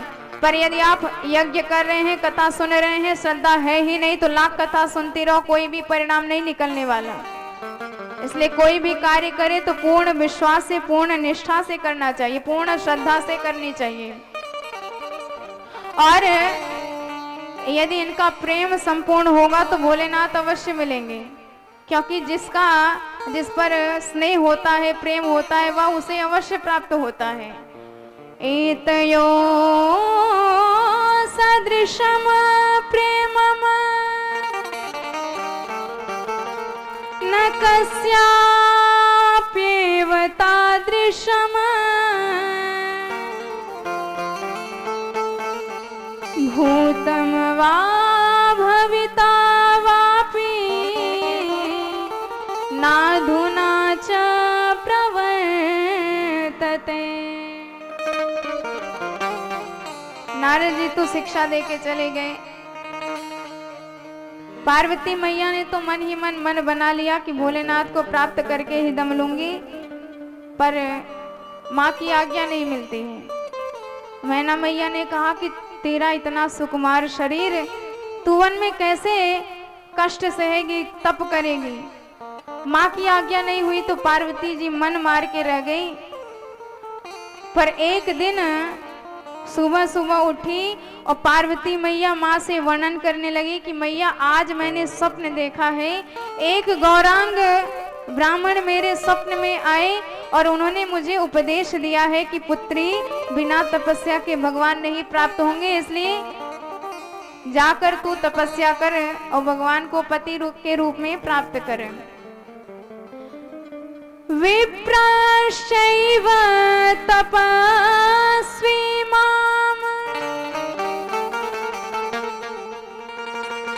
सदयः प्रीतिपूर्वकम्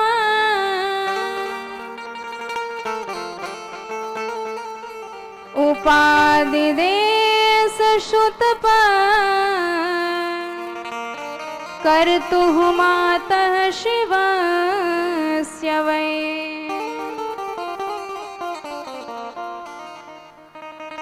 सुनहु मातु मैं दीख अस सपन सुनावूं तो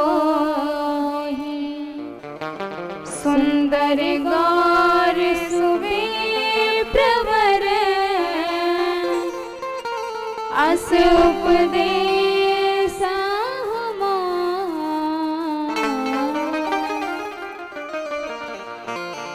ब्राह्मण ने उपदेश दिया है, जाई करहु तप शैल कुमारी।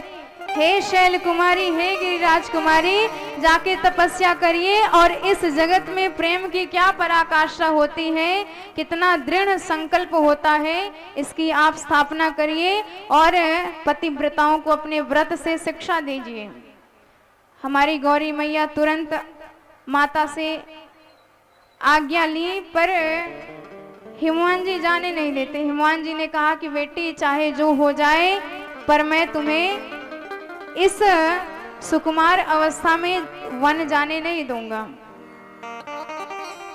और एक दिन हिमालय पर्वत पर हमारे देवाधिदेव महादेव तपस्या करने के लिए पधारे और जैसे ही महादेव का दर्शन किया, हिमाचल राज ने तो बड़े ही प्रसन्न हुए, स्वयं गए सेवकों के साथ महादेव की पूजा करी, महादेव के चरणों में प्रणाम किया और महादेव से एक बात कही कि महाराज आज आपके दर्शन हुए, आज आप मेरे इस क्षेत्र में पधारे, मेरे क्षेत्र का गौरव है, सौभाग्य है। पर मेरी कन्या का एक बड़ा ही सुंदर भाव है कि वह आपकी सेवा करनी चाहती है और आपके लिए तो तप करना चाहती थी, पर मैंने जाने नहीं दिया। यदि आपकी आज्ञा मिल जाए तो मैं उसे यहाँ भेज दूं, आपके पास आपकी नित्य सेवा करेगी। भगवन् स्तनया में त्वम सेवितुम चंद्रशेखरः समुत्सुका समानीता त्वदाराधन कांक्षया। यदि आपकी आज्ञा हो जाए तो मैं भेज दूं। पर भोलेनाथ ने कहा कि देखो भाई, इस जगत में स्त्री को माया कहा जाता है और हम बाबा बैरागियों को माया से कुछ लेना देना नहीं है। हम तो किसी भी स्त्री से 1.5 हाथ दूर ही रहते हैं। माया रूपी स्मृता नारी विद्वद्भिर्वेद पार गए हैं, युवतीं तो विशेषेण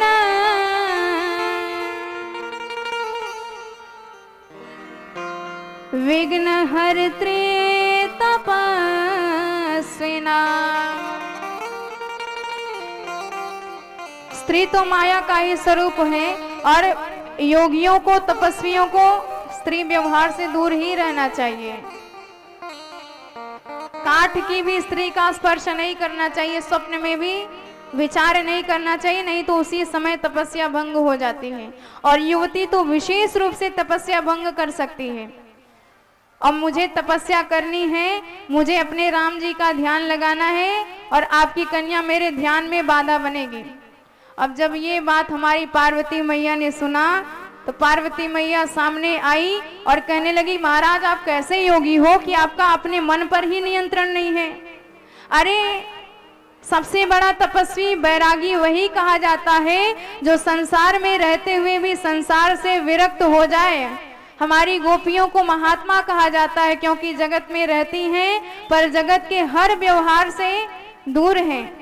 संसार में रहते हुए भी भगवान कृष्ण के प्रति उनका अद्भुत प्रेम है, भगवान से बड़ा प्रेम करती हैं। तो जो संसार में रहते हुए भी संसार से विरक्त हो जाए उसे महात्मा कहा जाता है। तो मैं आपके सामने आ जाऊंगी, आपकी तपस्या कैसे भंग हो जाएगी? अरे आपका वश होना चाहिए अपने इंद्रियों पर।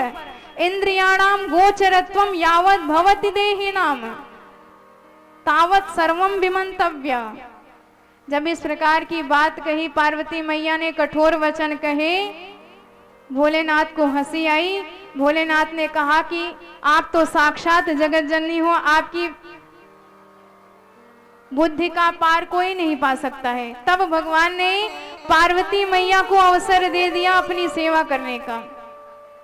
अब तो हमारे महादेव समाधि लगा लिए और पार्वती मैया रोज भगवान महादेव की सेवा करने आती हैं। कपड़े को जल में भिगो करके भगवान महादेव के शरीर को नित्य धोती हैं और उनके चरणों का प्रक्षालन करके नित्य चरणोदक का पान करते हैं।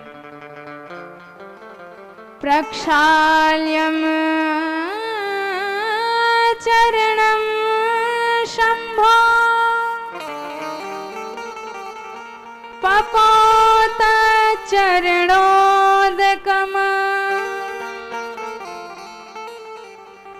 वहनि शौचेन वस्त्रेण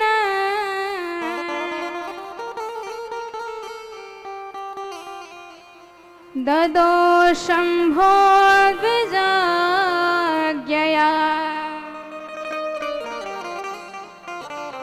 तो इस प्रकार नित्य भगवान भोलेनाथ की सेवा करते हैं।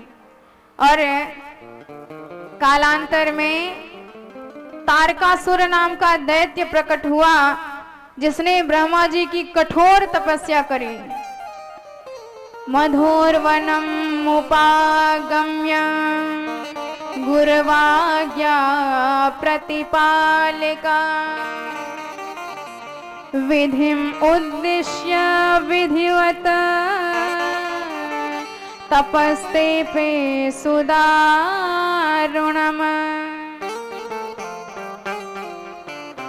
ब्रह्मा जी की कठोर तपस्या करी और ब्रह्मा जी के जैसे एक आशीर्वाद मांगा कि मुझे महाराज अमर बना दो। देखिए दैत्यों की एक बात है, सारे दैत्य एक ही आशीर्वाद मांगते हैं कि मुझे अमर बना दो, पर बनते कोई नहीं है, पर मांगते सब हैं। ब्रह्मा जी ने कहा कि बेटा आउट ऑफ स्टॉक, यह वरदान हमसे तुझे कभी नहीं मिल सकता क्योंकि हम स्वयं काल के वश में हैं। यदि अमरता का वरदान लेना है तो महाकाल की तपस्या कर और कुछ वरदान मांग। तो इसने अब की बार वरदान मांगा कि महाराज ये वरदान दो कि मैं यदि मरूं तो मात्र शिव जी के पुत्र के ही हाथों मरूं। पुत्रः सेनापतिर्यदा भूत्वा शस्त्रम क्षिपेन मह्यम तदा मे मरणम भवेत्। ये आशीर्वाद मांग लिया। अब तो ब्रह्मा जी ने आशीर्वाद दिया तो सारे त्रैलोक्य में इसने हाहाकार मचा दिया, सारे देवता घबराए, ब्रह्मा जी की शरण में आए। महाराज क्या आशीर्वाद आपने उसे दे दिया, सारे त्रैलोक्य को जीने नहीं दे रहा है। अरे अब भोलेनाथ का विवाह हो, विवाह होने के बाद जब संतान हो तब जाके उसका अंत होगा, पर हमारे भोलेनाथ तो स्त्री से इतना दूर रहते हैं, तपस्या करने में इतने व्यस्त हैं। पार्वती जी तपस्या उनकी सेवा करती हैं पर पार्वती जी की तरफ देखते तक नहीं हैं। और जब तक कोई भाव नहीं पैदा होगा तब तक इनका विवाह उनके साथ होगा कैसे? ब्रह्मा जी ने कहा एक काम करो, कामदेव को भेजो। उस कामदेव ने मुझे प्रभावित कर रखा था तो कामदेव को भेज दो। यदि कामदेव भगवान भोलेनाथ के मन में कुछ क्षोभ पैदा कर दे तो हो सकता है पार्वती जी का विवाह भोलेनाथ के साथ संपन्न हो जाए। तो इंद्र कामदेव के पास आया, कामदेव को भेजा कि जाओ भाई मेरे पास दो ही सहायक हैं, एक वज्र और दूसरा कामदेव। और मुझे विश्वास है कि मेरा वज्र भी एक बार निष्फल हो सकता है, पर मेरे मित्र कामदेव कभी तुम निष्फल नहीं हो सकते हो।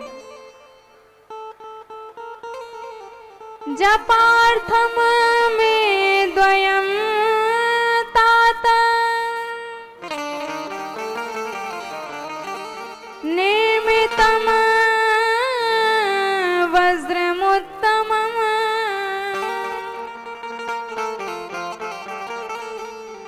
वज्रम तो निष्फलम स्याद् वै त्वं तु नैव कदाचन।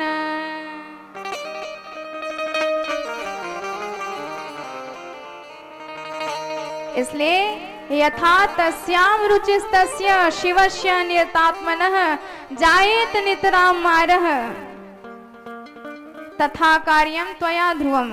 हमने तुम्हारे ऊपर अब यह जिम्मेवारी छोड़ दी कि अब तुम शिव जी की समाधि भंग करो। कामदेव जान गया कि यदि मैं भोलेनाथ से पंगा लूंगा तो बचने वाला नहीं, पर फिर भी मित्रता तो निभानी पड़ेगी, और मित्रता निभाने के लिए कभी कभी प्राणों का भी त्याग कर देना पड़ता है। तो कामदेव आया सहायकों सहित और 5 बाणों का संधान कर दिया भगवान भोलेनाथ के ऊपर। और जैसे ही भगवान के भजन में विक्षेप हुआ, भगवान अत्यंत क्रोध करके नयन खोले, उनकी तीसरी नेत्र खुल गई और उस तीसरी नेत्र से भयंकर अग्नि की लपटें, अग्नि की ज्वाला प्रकट हुई। और उस भयंकर अग्नि ज्वाल में कामदेव जल करके भस्म हो गया। और काम को नष्ट करने के कारण हमारे महादेव का नाम पड़ गया कामारी महादेव। बोल कामारी महादेव की जय हो। अब जैसे कामदेव को भस्म किया भोलेनाथ ने, रति आई अपने पति के विरह में रुदन करने लगी, भोलेनाथ के चरणों में गिर पड़ी। हे महादेव, मैं कहाँ जाऊं, किसकी शरण में जाऊं, आपके अतिरिक्त मेरा कोई रक्षक नहीं है। किम करोमि क्व गच्छामि किम कृतं दैवतैरिह मत स्वामिनं समाहूय नाशयामास रुद्धतम। भगवान भोलेनाथ को दया आ गई। उन्होंने कहा कि रति, चिंता करने की आवश्यकता नहीं है। मैं आशीर्वाद देता हूँ कि जब मेरे प्यारे सरकार का अवतार होगा, यदुवंश में कृष्ण के रूप में द्वारिकाधीश बनेंगे प्रभु, तो उन्हीं के प्रथम पुत्र के रूप में तेरा पति अवतार लेगा। जब यदुवंश कृष्ण अवतारा, जब यदुवंश कृष्ण अवतारा, कोई हरण महामहिमारा, कोई हरण महामहिमारा, जब यदुवंश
ऐसा कहकर तुरंत भोलेनाथ वहां से अंतर्ध्यान हुए और जैसे ही भोलेनाथ गायब हुए पार्वती मैया के तो मानो प्राण चले गए।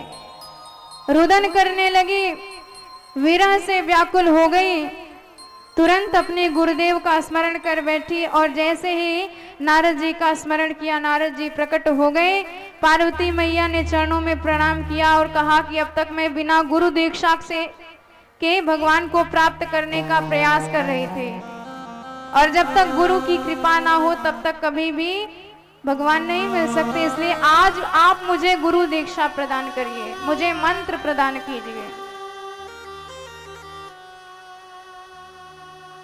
त्वं तो सर्वं जगतां उपकार कर प्रभो,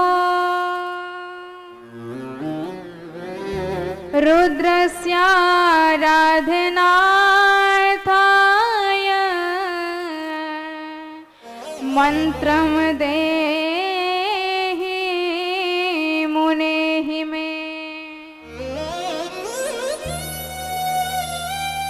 न सिद्धन्ति बिना क्वापीं सर्वेषां सद्गुरुं विना, मया श्रुता पुरा सत्यम श्रुतिरेषा सनातनी। पार्वती मैया कहती है कि हे गुरुदेव, मैंने शास्त्रों से सुना है कि जब तक गुरुदेव की अनुकंपा नहीं होती है तब तक कोई भी कार्य सिद्ध नहीं होता, सफल नहीं होता, इसलिए आज आप मुझे मंत्र प्रदान कीजिए। और तुरंत नारद जी ने मंत्र प्रदान किया, शिव पंचाक्षर मंत्र का दान दिया, नमः शिवाय। पार्वती मैया ने मंत्र शिरोधार्य किया, गुरुदेव गए आशीर्वाद देके और पार्वती मैया ने अब भगवान को चुनौती दी कि भोलेनाथ, अब तो मैं तपस्या करके आपको अपना बना के ही दम लूंगी, अब तो स्वयं आप भी नहीं रोक सकते कि आप मुझसे ना मिले, क्योंकि अब मेरे ऊपर गुरुदेव भगवान की कृपा है, गुरुदेव भगवान की अनुकंपा है। तो आइए बड़े भाव से हम सब भी उसी झांकी का को हृदयंगम करते हैं, उसी झांकी का दर्शन करते हैं जब हमारी पार्वती मैया भोलेनाथ से कहती हैं कि मैं अब अपनी तपस्या के बल पर आपको प्राप्त करके ही दम लूंगी, आपको अपना बना के ही छोड़ूंगी। ऐसा सुदृढ़ संकल्प, ऐसा दृढ़ प्रेम, ऐसी दृढ़ श्रद्धा भवानी माँ के। आइए उसी श्रद्धा में हम सब भी अपने मन को समर्पित करें। बोल पार्वती मैया की जय हो। तुम्हारा नाम जप करके तुम्हें अपना बना लेंगे, तुम्हारा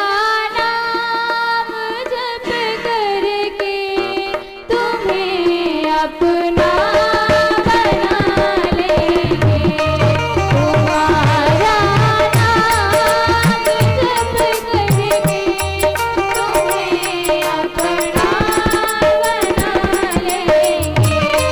तेरे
तो नारदस्या निदेशात् सा करोति कठिनम तपः। अत्यंत ही दुष्कर, अत्यंत ही कठिन तप पार्वती मैया करने लगी। पहले तो बेल पत्र खाती हैं और कुछ वर्षों के बाद उन्होंने वह बेल पत्र भी छोड़ दिया और सूखे पत्ते खाने लगी, और कुछ वर्षों के बाद वह पत्र भी छोड़ दिया और माँ का नाम पड़ गया अपर्णा। बोल अपर्णा मैया की जय हो।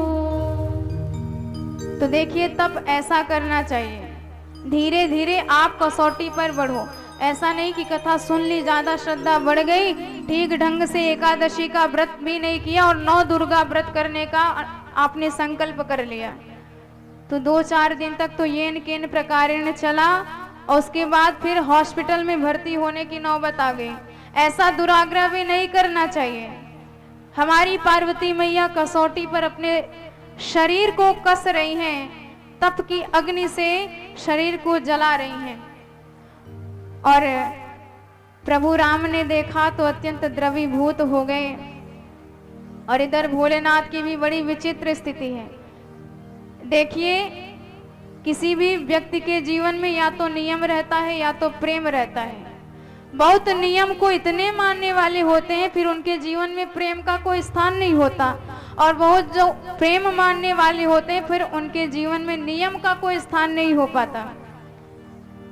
बहुत नियम में इतने कठोर होते हैं कि आपको जो सोचना हो आप सोचो, पर आपके लिए हम अपना नियम नहीं तोड़ेंगे। कुछ लोग ऐसे भी होते हैं, और कुछ लोग प्रेम में इतने अधीर हो जाते हैं कि वैसे तो हम कहीं जाते नहीं, पर आपके प्रेम के नाते आपके घर आएंगे, भोजन स्वीकार करेंगे। पर हमारे महादेव के अंदर दोनों बातें देखी जा सकती हैं, नियम के भी परम पक्के और प्रेम में भी परम दीवाने हैं। सती मैया से इतना प्रेम है कि उसका वर्णन नहीं किया जा सकता। भगवान से कितना प्रेम करती हैं सती मैया, और भोलेनाथ सती से कितना प्रेम करते हैं, कोई बता नहीं सकता है। पर नियम विरुद्ध कार्य किया सती मैया ने, मेरी माँ का रूप बनाया है, इसलिए यदि अब सती से प्रीति करता हूँ तो मेरा नियम नष्ट हो जाएगा। ये वेद विरुद्ध बात होगी, भक्ति विरुद्ध बात होगी, धर्म विरुद्ध बात होगी। इसलिए नियम के इतने पक्के कि अपनी प्राण प्रिया सती तक का त्याग कर दिया भोलेनाथ ने। त्याग तो कर दिया नियम में आकर, पर प्रेम इतना है कि उनके प्रेम में इतने बावले हैं, कोई होश नहीं है। जहां मन कहता है वहीं बैठ जाते हैं, जो मिल जाता है वही खा लेते हैं। एकदम अधीर बावले पागल बने बैठे हैं। और नेम प्रेम शंकर कर देखा, और जैसे ही हमारे राघवेंद्र सरकार ने भोलेनाथ का इतना दृढ़ नियम और इतना दृढ़ प्रेम देखा, तो तुरंत प्रभु भोलेनाथ के सन्मुख प्रकट हो गए। प्रगटे राम कृतज्ञ कृपाला। और जैसे ही राम जी प्रकट हुए, राम जी को प्रणाम किया भोलेनाथ ने। राम जी ने कहा कि भोलेनाथ, हम आपको एक कथा सुनाने आए हैं। प्रभु ने कहा, आप कब से कथावाचक हो गए? भगवान ने कहा, वो तो बचपन से है, पैदा हुए सबसे पहले माँ को कथा सुनाई, कई कथा सुनाई, तो आज आपको कथा सुनाने आए हैं। और पार्वती जी की सारी कथा भोलेनाथ को सुना डाली भगवान ने। भोलेनाथ ने कहा, धन्य हो सरकार जिसने आपकी कथा नहीं सुनी, आज आप उसकी कथा सुना रहे हैं। सच में आप जैसा कृतज्ञ, आप जैसा कृपालु, आप जैसा उदार कोई नहीं हो सकता है। तो भगवान ने कहा कि चलिए ठीक है, तो महाराज यदि आप मुझसे इतना प्रेम करते हैं तो मैं आपसे एक विनती करता हूँ कि आप जाके गिरिजा जी से विवाह कर लीजिए। भोलेनाथ ने कहा कि सरकार, आप क्यों विनती करते हो, मैं तो आपका सेवक हूँ, आप मेरे नाथ हो, आप तो मुझे आज्ञा दीजिए। प्रभु ने कहा कि एक रिश्ता हो, एक संबंध हो तब तो बताएं। हमारे और आपके तो बहुत सारे संबंध हैं। सबसे पहला संबंध तो ये है कि मैं आपको अपना नाथ मानता हूँ, और दूसरा संबंध है कि आप मुझे अपना नाथ मानते हो, और तीसरा संबंध है कि ना मैं आपका नाथ ना आप मेरे नाथ, जो हम हैं सो आप हैं, जो आप हैं सो हम हैं। तो महाराज यदि आप मुझे अपना सेवक समझते हैं तो सेवक के नाते मैं विनती करता हूँ, पर यदि आप मुझे अपना नाथ मानते हैं तो नाथ के नाते मैं आपको आदेश देता हूँ, पर यदि आप मुझे मित्र मानते हैं तो मित्र के नाते मैं आपसे एक बात कहता हूँ, स्नेह का मान मेरा रख लीजिए। जाई विवाह शैल जही यह मोहि मांगे देहु, आप जाइए और गिरजा जी के साथ विवाह करिए। भोलेनाथ ने कहा सरकार आपकी आज्ञा है तो मैं सिर पर धारण करता हूँ। राम जी ने कहा सिर पर धारण मत करिए, क्योंकि आपके सिर में गंगा जी बह रही हैं और पता चला मेरी आज्ञा भी आप बहा दें, तो मेरी आज्ञा को आप दिल में रखिए, क्योंकि दिमाग में रखी हुई बात उतर भी जाती है पर दिल में रखी हुई बात कभी नहीं उतरती है। जैसे आप सामान खरीदने बाजार गए, किसी ने कुछ मंगाया पर याद नहीं आया, जब घर आए उसने कहा कि सामान मेरा लाए, तो आपने कहा अरे दिमाग से ही उतर गया। पर किसी ने गाली दे दिया और आपको सबने समझाया कि भूल जाओ जाने दो, तो आप कहेंगे कैसे भूल जाए, मेरे दिल में लग गई है बात। तो ठीक इसी प्रकार दिल में लगी हुई बात उतरती नहीं है, तो भोलेनाथ मेरी आज्ञा को भी दिल में उतार लीजिए। तो शिव जी ने तो प्रभु की बात मान ली, पर इधर भोलेनाथ ने विचार किया कि जिसने मेरे राम को बिना परीक्षा के स्वीकार नहीं किया उसको भी मैं बिना परीक्षा के स्वीकार नहीं करूंगा। भेज दिया सप्तर्षियों को कि जाओ इनकी प्रेम की परीक्षा लो। सप्तर्षि आए, प्रश्न कर बैठे देवी क्या कर रही हो। पार्वती जी ने कहा कि मैं भोलेनाथ को पति के रूप में प्राप्त करने के लिए तपस्या कर रही हूँ। तो इस पर सप्तर्षि खिलखिलाकर हंसे। उन्होंने कहा कि ये भोलेनाथ की तपस्या करने का विचार आपको किसने प्रदान किया। पार्वती जी ने बताया कि हमें नारद जी ने बताया कि आप भोलेनाथ के लिए तपस्या करो। अब तो और खिलखिलाकर हंसे। उन्होंने कहा कि पार्वती तुझे पता नहीं ये घर फोड़ू महात्मा है, अरे इसका घर तो कभी बसा नहीं, दूसरे का घर उजाड़ता रहता है। जिसने भी आज तक नारद जी की बात मानी उसका घर कभी नहीं बसा है। और जिस शंकर के लिए तुम तपस्या करी उसका वेश भी जानती हो, कितना अमंगल वेशधारी है। रहने को घर नहीं, खाने को अन्न नहीं, पहनने को कपड़ा नहीं, ऐसे ही भिखारियों की तरह घूमता रहता है। इसलिए हम तो कहते हैं कि नारद जी की बात कभी मत मानना। नारदो कूटवादी च परचित प्रमंथकः तस्य वार्ता श्रवणतो हानिर्भवति सर्वथा। यदि नारद जी की बात मानोगी तो सर्वथा हानि ही हानि होगी। पर पार्वती मैया ने कहा कि बस कीजिए महाराज। सप्तर्षियों ने कहा कि हमने तुम्हारे लिए एक बड़ा सुंदर वर खोजा है और वह है साक्षात क्षीर सिंधु में विहरण करने वाले श्रीपति, उनके साथ विवाह करो, लक्ष्मीपति हैं साक्षात। पार्वती मैया ने कहा कि बस करो महाराज, प्रेम एक ऐसा संबंध है, एक बार जिससे हो गया तो हो गया, फिर लाख आप उसके हजार अवगुण गिनाओ, हजार दोष गिनाओ, पर मन कभी भी मानेगा नहीं। मेरा संकल्प दृढ़ है, भले ही महादेव मेरे अवगुणों के भंडार हैं और लक्ष्मीपति सारे गुणों के भंडार हैं, तो ठीक है उन्हें रहने दीजिए, पर मैं तो जिससे प्रेम कर चुकी हूँ, जिसके लिए अपना पूरा जीवन समर्पित कर चुकी हूँ, उसमें लाख दोषों, मुझे उस दोष से कोई लेना देना नहीं, मुझे केवल महादेव से लेना देना है। और एक बात बड़ी बढ़िया पार्वती जी ने कही कि यदि भोलेनाथ स्वयं भी आके कहे कि मैं तुमसे विवाह नहीं करूंगा तो मैं पूरे जीवन आजीवन अविवाहित रहूंगी, पर किसी से विवाह नहीं करूंगी, मेरा प्रेम इतना दृढ़ है। चेच्छे वह सही में विप्रा विवाह मन करिष्यते अविवाहम सदाहम सत्यम सत्यम वदाम्यहम्।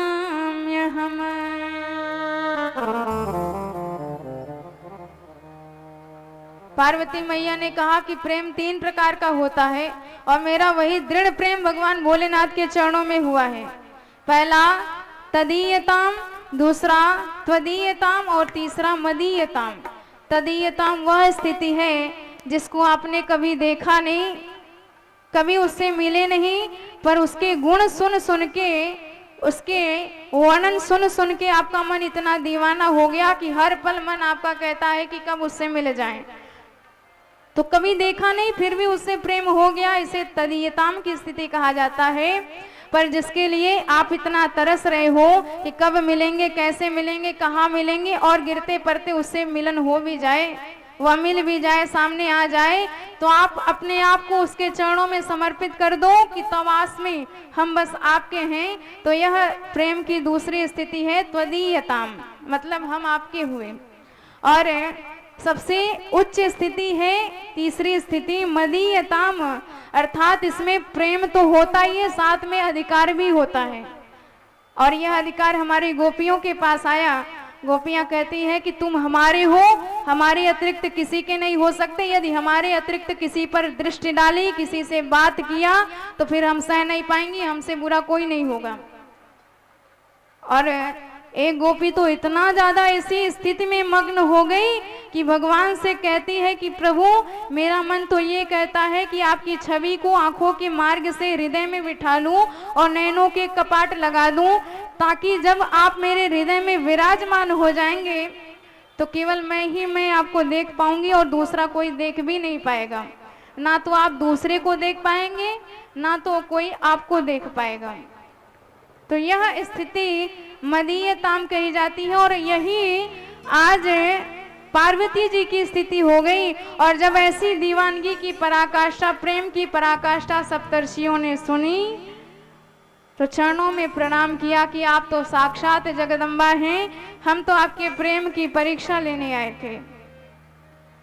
सहर्ष सप्तर्षि गए, हिमवंत जी को आदेश दिया कि अपनी पुत्री को लेके आओ, भगवान भोलेनाथ उनसे विवाह करेंगे।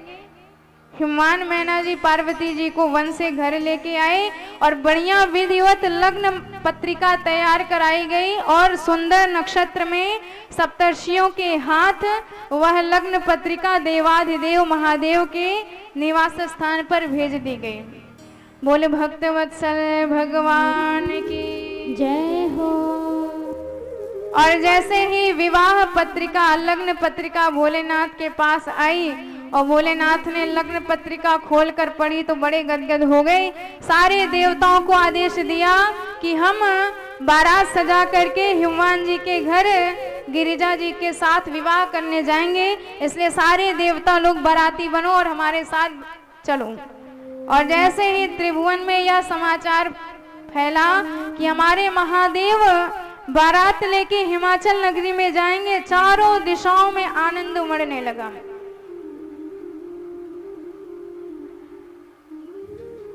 अथ शंभो गृहीत्वा तां मुदा मंगल पत्रिका विजहास प्रहेष्टात्मा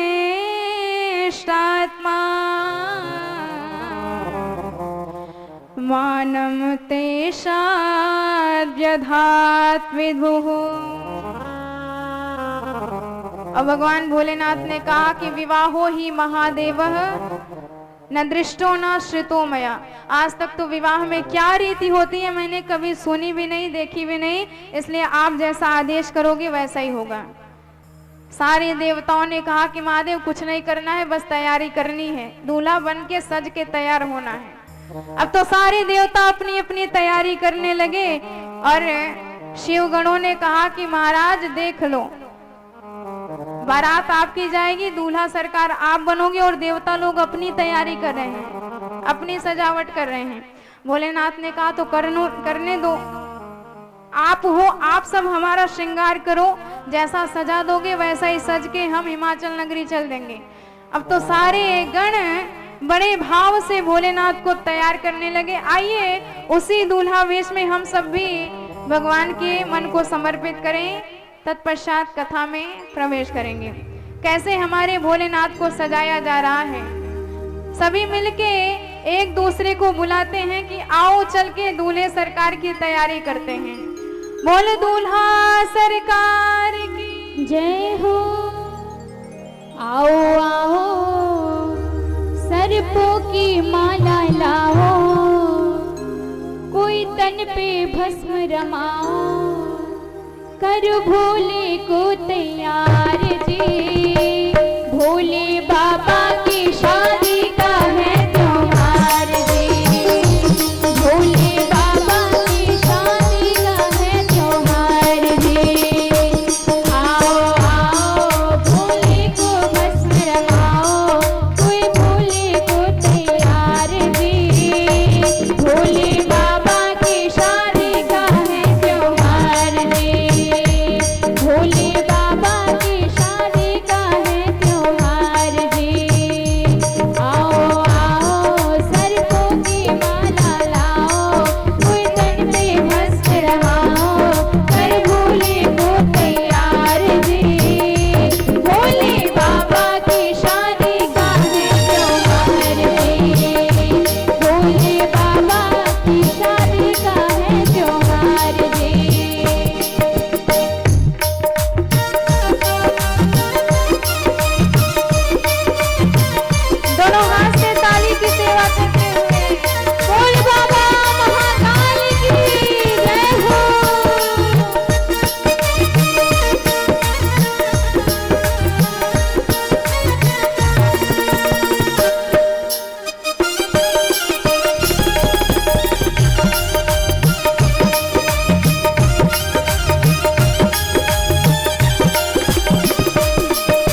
सारे गण आए और भोलेनाथ का श्रृंगार करने लगे। किसी ने कहा कि भाई हमने सुना है दूल्हे सरकार मुकुट वगैरह और मोर इत्यादि बांध करके तब बारात में जाते हैं। तो मोर एक दूल्हे की विशेष निशानी होती है और जिसके सिर पर मोर बंधा हो समझो वही दूल्हा है। तो मोर किसका बांधा जाए? जटा काटो मुकुट लगा दिया और द्वितीया के चंद्रमा का दिव्य सेहरा लगा दिया। अब मोर कहाँ से बांधे? तो एक गण गया सर्पों की गुफा में और वहां पर तमाम प्रकार के हरे काले नीले पीले चमचमाते हुए मोटे पतले छोटे बड़े सर्प थे और एक गट्ठर सर्प लेके आया और एक मणिधारी सर्प उठाया, भोलेनाथ की जटाओं में लपेट दिया और कहा कि ऐसे ही फन फुलाए बैठा रहे। और वही मणिधारी सर्प भगवान भोलेनाथ के लिए मोर का काम करने लगा। देखो हमारे भोले बाबा यह संकेत देते हैं कि संसार में लगे रहो पर काल को हमेशा याद रखो, मृत्यु को हमेशा याद रखो, भगवान को हमेशा याद रखो। दो बातन को याद रख जो चाहे कल्याण, नारायण एक मौत को और दूजे श्री भगवान, एक मृत्यु को और भगवान को याद रखना चाहिए। तो मानो भगवान नागों का मोर बांधकर यही शिक्षा देते हैं कि एक व्यक्ति को देख करके दूसरा व्यक्ति संसार में जुड़ने का प्रयास करता है। जब हम किसी को दूल्हा बना हुआ देखते हैं तो हमारे मन में सबसे पहला भाव यही जगता है कि काश वह दिन हमारे जीवन में भी आए, किसी दिन हम भी ऐसे सेहरा बांध के दूल्हा बन के जाए। तो एक तो संसार से जुड़ रहा है और उसे देखकर दूसरा भी उसी तरफ मुड़ रहा है। तो मानो भोलेनाथ कहते हैं कि यदि ये विवाह में अनिवार्य नियम बनाया जाए कि विवाह उसी का होगा जो सर्पों का सेहरा बांध के जाएगा, तो बताओ दुनिया में कितनी शादियां कैंसिल हो जाएंगी। तो ये तो हमारे भोलेनाथ की लीला है। अब एक ने कहा कि भाई दूल्हे सरकार पाउडर इत्यादि लगाते हैं, खूब बढ़िया चमचमाते रहते हैं, तो पाउडर कहाँ से लाया जाए? तो एक गण आया भोलेनाथ के पास, कहने लगा भोलेनाथ अभी अभी स्मशान में एक ताजा ताजा मुर्दा जलाया गया है, गर्मा गर्म राख है, कहो तो लेके आऊं। भोलेनाथ कहते हैं कि भस्म सारे जगत का सार है और हम सारे जगत के आधार हैं, लाओ वही भस्म हमें स्वीकार है। और भस्म आई, भोलेनाथ के पूरे शरीर पर ऊपर से नीचे तक लपेट दी गई और हमारे महादेव भूत भावन बन गए, पूरे शरीर में भस्म लपटी हुई है। तब तक एक गण ने कहा कि भाई दूल्हे सरकार की विशेष ड्रेस होती है, बढ़िया चमकता धमकता वस्त्र रहता है, दूर से ही पता लग जाता है कि दूल्हे सरकार आ रहे हैं। अब शादी की तिथि पहले से पता होती तो हम सब दर्जी से बढ़िया सा वस्त्र सिलवा के तैयार करवा लेते, पर इतनी जल्दी वस्त्र तैयार कैसे होगा? भोलेनाथ ने कहा चिंता मत करो, हमारा परमानेंट ड्रेस पड़ा है। और प्रभु ने अपनी बागंबरी छाली निकाली, एक बागंबरी छाली कमर में लपेट ली, एक ऊपर से ओढ़ ली और हो गए दूल्हे सरकार तैयार। और यज्ञोपवीत पहनने की बारी आई तो भोलेनाथ ने एक लंबे से नाग का यज्ञोपवीत धारण कर लिया। यज्ञोपवीत में 3 सूत्र होते हैं जो 3 ऋण का ज्ञान हमें देते हैं। सबसे पहला पितृ ऋण, दूसरा देव ऋण, तीसरा ऋष ऋण। तो पितृ ऋण तो हमारे महादेव को लग नहीं सकता क्योंकि हमारे महादेव सारे जगत के माता पिता हैं, तो इससे मुक्त हैं। और देव ऋण भी नहीं लग सकता, इससे भी मुक्त हैं क्योंकि ये देवों के देव महादेव हैं, देवादिदेव सारे जगत के नाथ हैं। और ऋषि ऋण से भी मुक्त हैं क्योंकि संतों को इन्हीं की कृपा से ज्ञान प्राप्त होता है। इसलिए भगवान भोलेनाथ ने नागों का यज्ञोपवीत धारण किया। अब किसी ने कहा कि भाई दूल्हे सरकार हीरे की अंगूठी वगैरह सोने की चैन वगैरह पहनते होंगे, तो चैन की व्यवस्था करी जाए। हमारे भोलेनाथ ने कहा जो भी चैन पहने इस दुनिया में सब बेचैन हुए हैं, हमारे लिए तो हमारी मुंड की माला ही सर्वश्रेष्ठ है। और एक बढ़िया सी मोटी सी तगड़ी सी मुंड की माला आई और हमारे भोलेनाथ ने कंठ में वही मुंड की माला धारण कर ली। और सारे गणों ने कहा कि भाई बुलाओ, घोड़ी बुलाओ, दूल्हे सरकार घोड़ी पे बैठकर तब बारात में जाएंगे। भोले बाबा ने कही घोड़े की कोई आवश्यकता नहीं। सबने कहा कि अरे सरकार, गरीब से गरीब भी जब बारात लेके जाता है, भले उसके पास साइकिल हो पर बगल से मांग करके एक कार ले लेता है, कम से कम आप कुछ तो मांग लीजिए। साक्षात लक्ष्मीपति आपके मित्र हैं, एक विमान ही मांग लीजिए।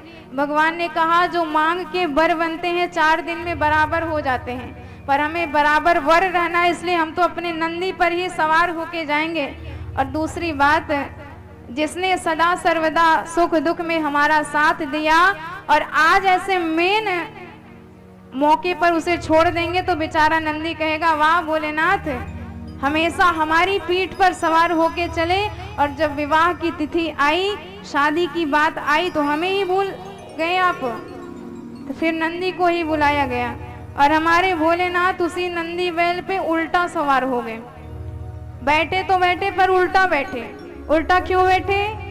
भगवान भोलेनाथ उल्टा इसलिए बैठे कि सारे गण बड़े भाव से नृत्य कर रहे थे और सबके मन में यही इच्छा थी कि भोलेनाथ एक बार हमारा नृत्य देख लें तो फिर आनंद आ जाएगा नाचने का। हमारे भोलेनाथ अंतर्यामी हैं, सर्वज्ञ हैं, और भक्त के मन की इच्छा भगवान कैसे अधूरी छोड़ सकते हैं। प्रभु उल्टे बैठ के अब नाच के दिखाओ, देखे कैसा नाचते हो। इसलिए बैल पर भोलेनाथ उल्टा सवार हो गए।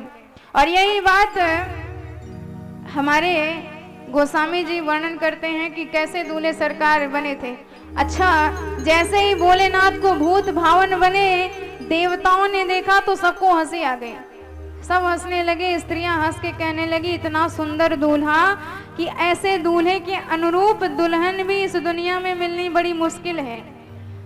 हमारे नारायण प्रभु ने हंसकर कहा कि भाई, हम दूसरे के नगर में जा रहे हैं और दूल्हा को देखो कितना सुंदर है, और अपने आप को देखो, दूल्हे से हम सब कितने अलग दिख रहे हैं, और दूसरे नगर में जाएंगे तो हंसी हो जाएगी, इसलिए सब अपने अपने समाज से चलो।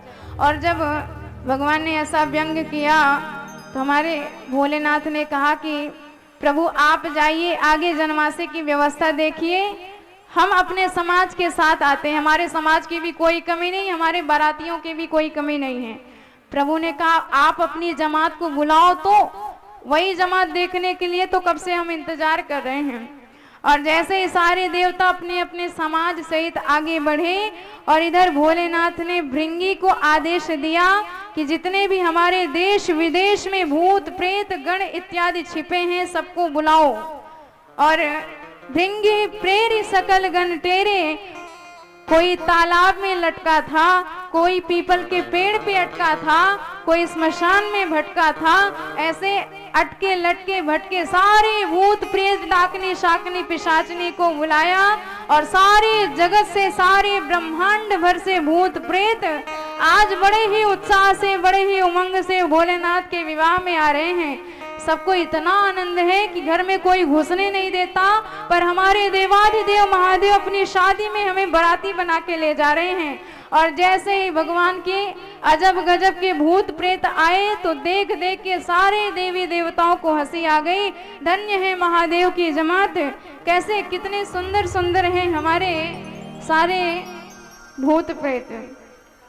को मुखहीन विपुल मुख काहू, को मुखहीन विपुल मुख काहू, बिनु बन बहु पद बाहु, को मुखहीन विपुल मुख काहू, बिनु बन बहु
भोलेनाथ भगवान की जय हो। भगवान की जमात आई और प्रभु ने सबसे पहले देखा तो एक बहुमुखी आया, अमुखा विमुखा केचित। पहले एक ऐसा आया जिसके एक भी मुख नहीं, और दूसरा आया तो उसके 1000 मुख उसके शरीर में लटक रहे हैं। अमुखा विमुखा केचित, केचित बहुमुखा गणा, अकरा विकरा केचित, केचित बहुकरा गणा। एक गण तो ऐसा आया जिसके एक भी हाथ नहीं थे पूरे शरीर में। तब तक दूसरा गण आया, दूसरा भूत प्रेत आया, शरीर में 1000 हाथ ही हाथ लटक रहे हैं। अनेत्रा बहुनेत्रा नेत्राश कुशिरा विशरास्त था। एक ऐसा गण आया जिसके शरीर में एक भी आंख नहीं, और दूसरा गण आया जिसके शरीर में 1000 आंखें ही आंखें दिखाई दे रही हैं। एक ऐसा गण आया जिसके शरीर में एक भी कान नहीं, एक ऐसा गण आया जिसके शरीर में कान ही कान लटक रहे हैं। और जब भगवान ने ऐसा अपना समुदाय देखा, ऐसी अपनी जमात देखी तो बड़े आनंद में भर गए।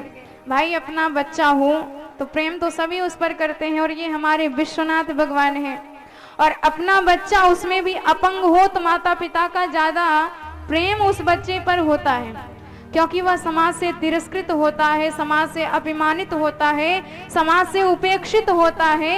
तो ऐसे बच्चों पर माता पिता ज्यादा ध्यान देते हैं, ज्यादा प्रेम करते हैं। तो जिन भूत प्रेत डाकनी शाकनी पिशाच ब्रह्म बेताल इनको कोई पूछता नहीं है, इन जमातों को भगवान ने आज आमंत्रण दिया है, निमंत्रण दिया है कि आप सब हमारी बारात में बाराती बन के चलेंगे। और हमारे गोस्वामी जी वर्णन करते हैं कि कैसे कैसे मुख वाले सारे बाराती हैं। किसी का स्वान मुख है, किसी का श्रृगाल मुख है, किसी का वानर मुख है, किसी का विकराल मुख है, किसी का मुख ही नहीं है, किसी का धड़ ही नहीं, तो ऐसे ही धड़ धड़ाता चला आ रहा है।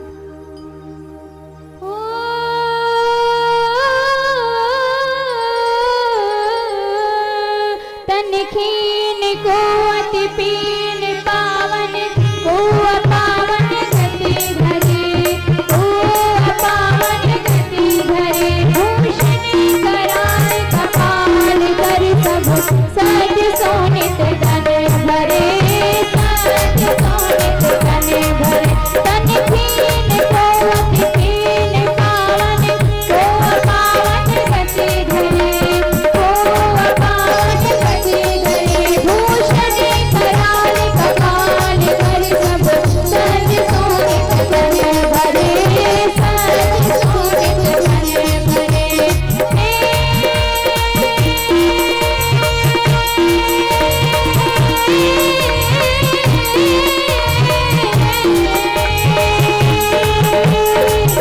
हर कान सूर्य श्रृगाल मुख गण, वेश अगणित को गणे, वेश अगणित को गणे। बहुजना समेत पिशाच जोगी जमात वर्णत नहीं बने, जमात वर्णत नहीं बने।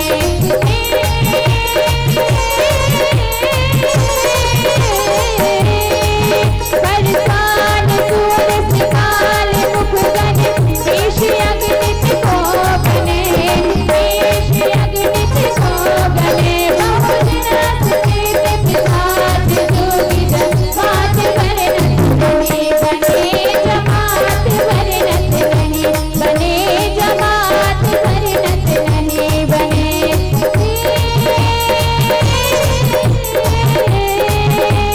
बोल भोलेनाथ भगवान की।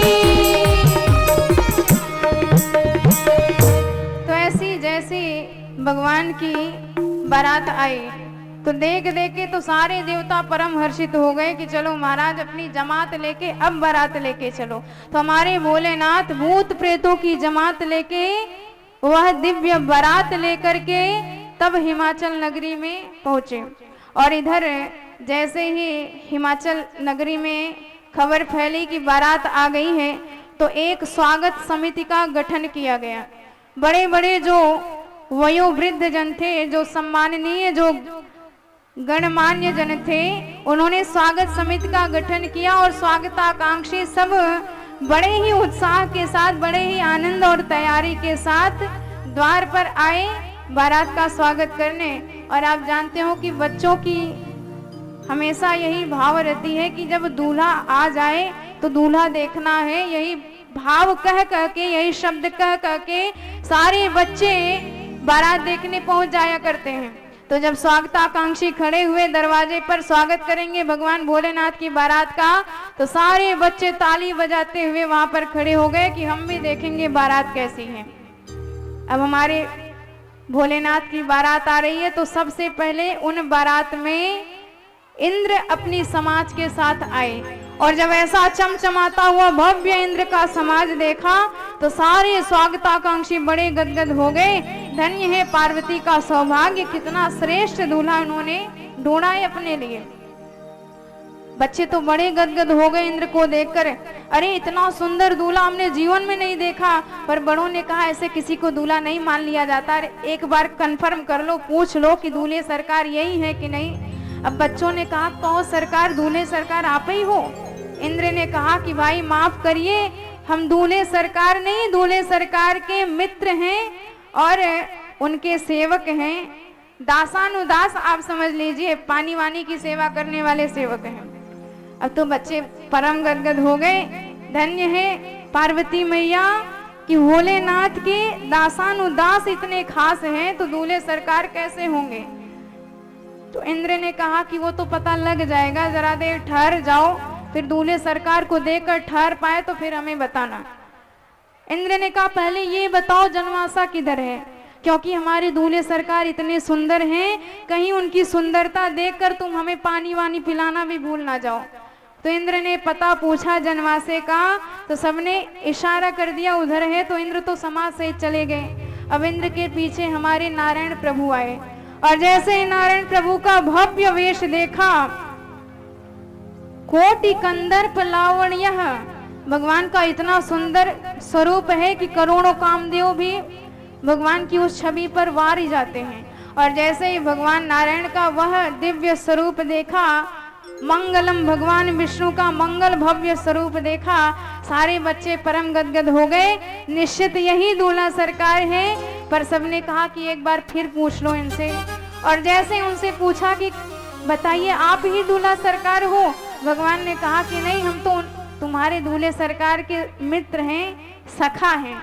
अब बच्चे परम गदगद हो गए। दूल्हे सरकार के सखा इतने भव्य हैं, तो दूल्हे सरकार हमारे कैसे होंगे। भगवान ने कहा चिंता मत करो, दूल्हे सरकार को देखोगे तो तबीयत खुश हो जाएगी।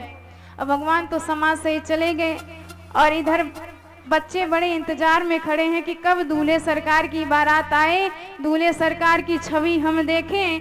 और इधर जैसे ही दूल्हे सरकार का इंतजार हो रहा था, तो सारे भूत प्रेत जैसे ही हा हा करते हुए पधारे और इतनी उच्च स्वर में हाहाकार किया। और जैसे ही उन बारातियों का दर्शन किया, तो जितने घोड़े थे, जितनी हाथियां थी, इतनी भगदड़ मच गई कि घोड़े उधर भाग रहे, हाथियां उधर भाग रही। बच्चे के तो हृदय कांप गए। सबने देखा यमराज की सेना आ गई, इतनी तीव्रता से भागे कि पीछे मुड़कर उस दूल्हे सरकार को देखा तक नहीं, और भाग करके सीधे अपने घर में गए।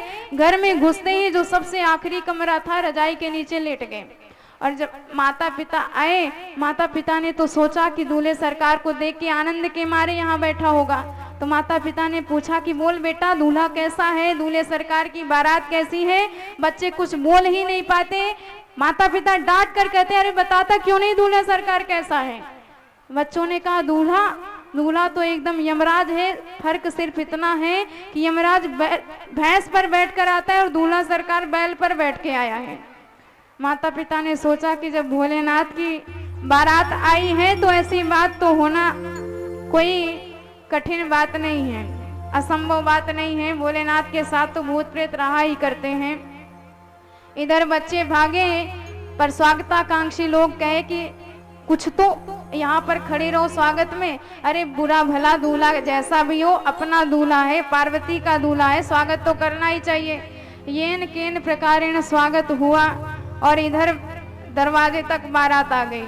हमारी मैना मैया परछन करने विराजमान हैं, आरती की थाली लिए खड़ी हैं, बड़ी संकोची स्वभाव की। पास में नारायण नारायण कहते नारद जी पधारे। मैना मैया ने कहा कि सबसे पहले मैं पार्वती का दूल्हा देखूंगी। निरीक्षयिष्यामि प्रथमम मुने तम गिरिजापतिम कीदृशम शिव रूपम ही यदर्थे तप उत्तमम।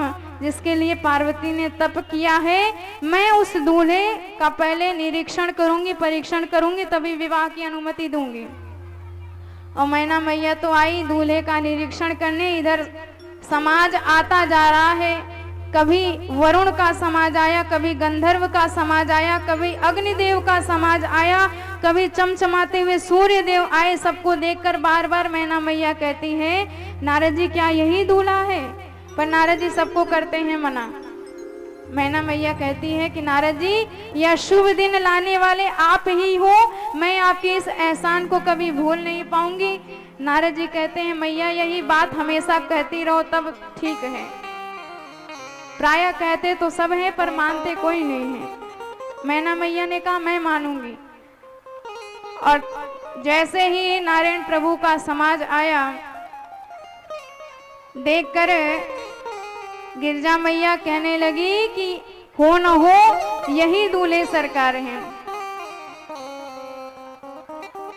और जैसे ही नारायण प्रभु का भव्य दर्शन कहा सोयम शिवा पति साक्षात शिवै नात्र संशय, यही शिव हैं।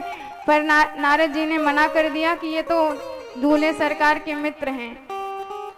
अब नारद जी ने देखा कि दूल्हे सरकार तो अब आने वाले हैं, यदि हम यहाँ खड़े रहें तो ठीक नहीं होगा। आज्ञा मांगी मैया हमारी तो आदत है जरा भी देर कहीं रुक नहीं सकते हैं, इसलिए आप संभालो, हम तो यहाँ से चलते हैं। नारद जी तो आज्ञा मान के चल दिए। और इधर मैया खड़ी हैं आरती की थाल लिए कि दूल्हे सरकार कब आए, कब उनकी आरती उतारूं। और तब तक हमारे भोलेनाथ पूरे जमात के साथ आए। और मैना मैया संकोची स्वभाव की नीचे दृष्टि की आरती घुमा रही हैं। पहले नीचे आरती घुमाती हुई जैसे ही भोलेनाथ के मुखमंडल की तरफ आरती घुमाई और पंचमुखी दीपक जल रहा था। और आप जानते हैं कि सर्पों को अग्नि से बड़ा भय लगता है। और जैसे ही मैया ने पंचमुखी दीपक घुमाया सर्पों की तरफ और सर्पों को अग्नि दिखाई दी, सर्प तो इतने घबरा गए, बड़ी ही तीव्रता से फुफकार कर बैठे। और जैसे ही फुफकार लगाई कि वह अग्नि भयंकर विकराल ज्वाला में प्रकट हो गई। और उसी भयंकर ज्वाल में हमारे महादेव का वह भूत भावन स्वरूप दिखाई दिया। और जैसे ही मैया ने भगवान भोलेनाथ का वह विकट रौद्र वेश देखा, भूत भावन स्वरूप देखा, इतनी घबरा गई, इतनी हड़बड़ा गई कि डर के मारे थाली उठाई और भोलेनाथ के पास दे मारी और तुरंत वहां से भाग गई। बोले शंकर भगवान की जय हो। सारे देवता निराश हो गए। उन्होंने कहा कि भोलेनाथ बैल को उल्टा घुमाओ और चलो यहाँ से। भोलेनाथ ने कहा क्यों, क्या हो गया? देवताओं ने कहा जो होना था सो तो हो गया, अब विवाह की कोई आशा नहीं बची है। अभी आपको लग रहा है कि विवाह हो जाएगा, अरे आपका इतना बड़ा अपमान हो गया, जल का कलश गिर गया, आरती की थाली बुझ गई, आपकी सासू माँ ने आपके ऊपर आरती की थाली दे मारी, दरवाजा बंद कर दिया, अब भी आशा है कि विवाह हो ही जाएगा। भगवान ने कहा कि मैया ने देखा हमारे सिर पे गंगा जी हैं, तो भाई जब सिर पे गंगा जी साक्षात विराजमान हैं तो उनको एक लोटा जल चढ़ाओगे तो अपमान ही होगा, इसलिए जल का कलश गिर गया। और मैया ने देखा कि हमारे सिर पर चंद्रमा विराजमान है जो चमक रहा है, तो जब साक्षात चंद्रमा प्रकाशित हो रहे हैं तो उनको दीपक क्या दिखाया जाए, इसलिए आरती बुझ गई। और मुझे तो लगता है देश देश की रीति होती होगी, तो सासू माँ ने तो हमें नेक दिया है और इस नेक को मैं सदा हृदय से लगा के रखूंगा। धन्य है हमारे महादेव जो अपमान में भी मान ढूंढ लिया करते हैं, सम्मान ढूंढ लिया करते हैं। और इधर मैना मैया एकदम दुखी हो गई, पार्वती जी को गोद में बिठाया, कभी हिमाचल जी को गालियां सुनाती हैं, कभी पार्वती जी को धिक्कारती हैं, कभी नारद को गालियां सुनाती हैं कि नारद का मैंने क्या बिगाड़ा था जो उसने मेरा बसता हुआ घर उजाड़ डाला। मैना हृदय भयों दुख भारी, लीनी बोल गिरीश कुमारी। मैना हृदय भयों दुख भारी, लीनी बोल गिरीश कुमारी। नारद कर में काह बिगारा, नारद कर में काह बिगारा।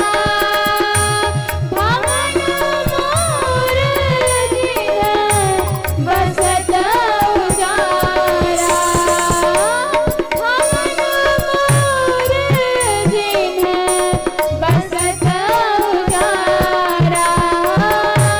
मैना हृदय भयों दुख भारी, मैना हृदय भयों दुख भारी। लीनी बोली गिरीश कुमारी, लीनी बोली गिरीश कुमारी, लीनी बोली गिरीश कुमारी।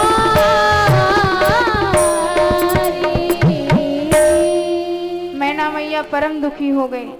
पार्वती मैया को धिक्कारने लगी कि पार्वती तूने ऐसे बावरे वर के लिए तप किया, अरे जिसके माता पिता तक नहीं है, जिसको घर तक नहीं है, ऐसे घर में तू जाके क्या करेगी। न माता न पिता तस्य न बंधुर गोत्र जोपि न स्वरूपम न साफल्यम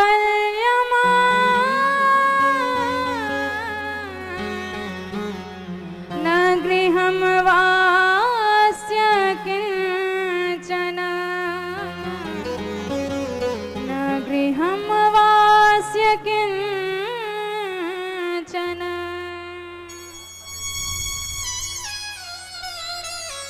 और मैना मैया कहती है कि पार्वती तुझे लेकर मैं अग्नि में जल जाऊंगी, पहाड़ से गिर पड़ूंगी, नदी में कूद जाऊंगी, चाहे लाख अपयश हो जाए मैं तेरे साथ मर जाऊंगी, पर तेरा विवाह जीते जी इस बावरे वर के साथ कभी नहीं होने दूंगी। तुम सहित गिरी तो गिरो पर्वत परो जल निधि महा गिरो, गरु जाय अपजस हो जग जीवत विवाह न हो करो। हिमाचल जी को कहा कि यदि आपने मेरी पुत्री का हाथ इस बावरे वर के हाथ में दिया तो तुरंत मेरा प्राणांत हो जाएगा। और यह बात जब कहने लगी, नारद जी को कोसने लगी कि सच है, जिसका घर कभी नहीं बसा वह दूसरे के घर को उजाड़ ही सकता है, बसा कभी नहीं सकता है। नारद का विवाह हुआ होता तो पता चलता कि क्या कष्ट होता है। अंतिम में नारद जी आए, सप्तर्षियों के साथ मैया को समझाया कि मैया जिसे आप साधारण कन्या समझ रही हो वह साक्षात जगत की जननी है और महादेव की अर्धांगिनी है, इसलिए कन्याम प्रदाय गिरिजा कृति त्वम भव पर्वत। कन्या को आप भगवान महादेव के हाथ में समर्पित करिए और कन्या दान करने का सुयश लीजिए, फल प्राप्त कीजिए। जब यह आज्ञा दी तो अब तो मैना मैया परम गदगद हो गई, परम प्रसन्न हो गई और हिमवान के साथ आई बार बार साक्षात जगत जननी पार्वती मैया के चरणों में सिर नवाया, चरणों में प्रणाम किया और सहर्ष आज्ञा दी कि अब भोलेनाथ का विवाह गौरी मैया के साथ संपन्न होगा। तो जब मैया ने आज्ञा दी तो सारे नगर में परम आनंद का उत्सव छा गया, परम उमंग छा गया। चारों दिशाओं में आनंद ही आनंद उमड़ने लगा, क्योंकि साक्षात जगत के माता पिता भगवान भोलेनाथ और गौरी मैया का विवाह हो रहा है। सारा जगत उस विवाह का साक्षी हो रहा है। सारे वेद ब्राह्मण के रूप में मंत्रोच्चारण कर रहे हैं और बार बार मैया पार्वती जी के चरणों में प्रणाम कर रही हैं और कन्यादान कर रही हैं। तब मैया हिम वंतु आनंदे, तब मैया हिम वंतु आनंदे, पुनि पुनि पार बटे पद बंदे, पुनि पुनि पार बटे पद बंदे, पानी ग्रहण जब कीन महेशा, पानी ग्रहण जब कीन महेशा, हियहार से तब सकल सुरेशा, हियहार से तब सकल सुरेशा, हियहार से तब सकल सुरेशा, हियहार से तब सकल सुरेशा। बोल गौरी शंकर भगवान की जय हो। सारा जगत आज भगवान भोलेनाथ के इस विवाह उत्सव में आनंदित है। आइए हम और आप भी जगत के माता पिता भगवान भोलेनाथ और गौरी मैया के विवाह में मन को समर्पित करें, क्योंकि यह सौभाग्य बार बार नहीं मिलता। आप अपने बच्चों की शादी में जा सकते हो, पर माता पिता की शादी कभी नहीं मिलती। पर आज इस कथा के माध्यम से इस कुंदौरा महादेव के पावन सानिध्य में तत्वावधान में हम सब आज महादेव के विवाह उत्सव में मन को समर्पित करेंगे और अपने जीवन को परम धन्य बनाएंगे। बड़े भाव से सभी लोग झूमते हुए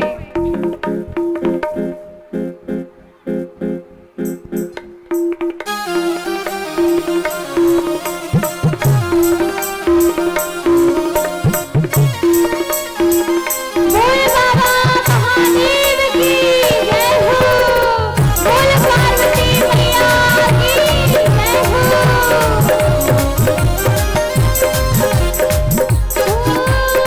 शंभु प्यारे को हमारे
तो आज इस भगवान के परम दिव्य धाम में हम सब ने भगवान महादेव और भगवती गिरिजा के विवाह उत्सव का दिव्य वर्णन श्रवण किया और यहीं पर वाणी को विराम। कल हम सब समयानुसार कथा में प्रवेश करेंगे और भगवान महादेव की कथा का श्रवण कर जीवन को परम धन्य बनाएंगे।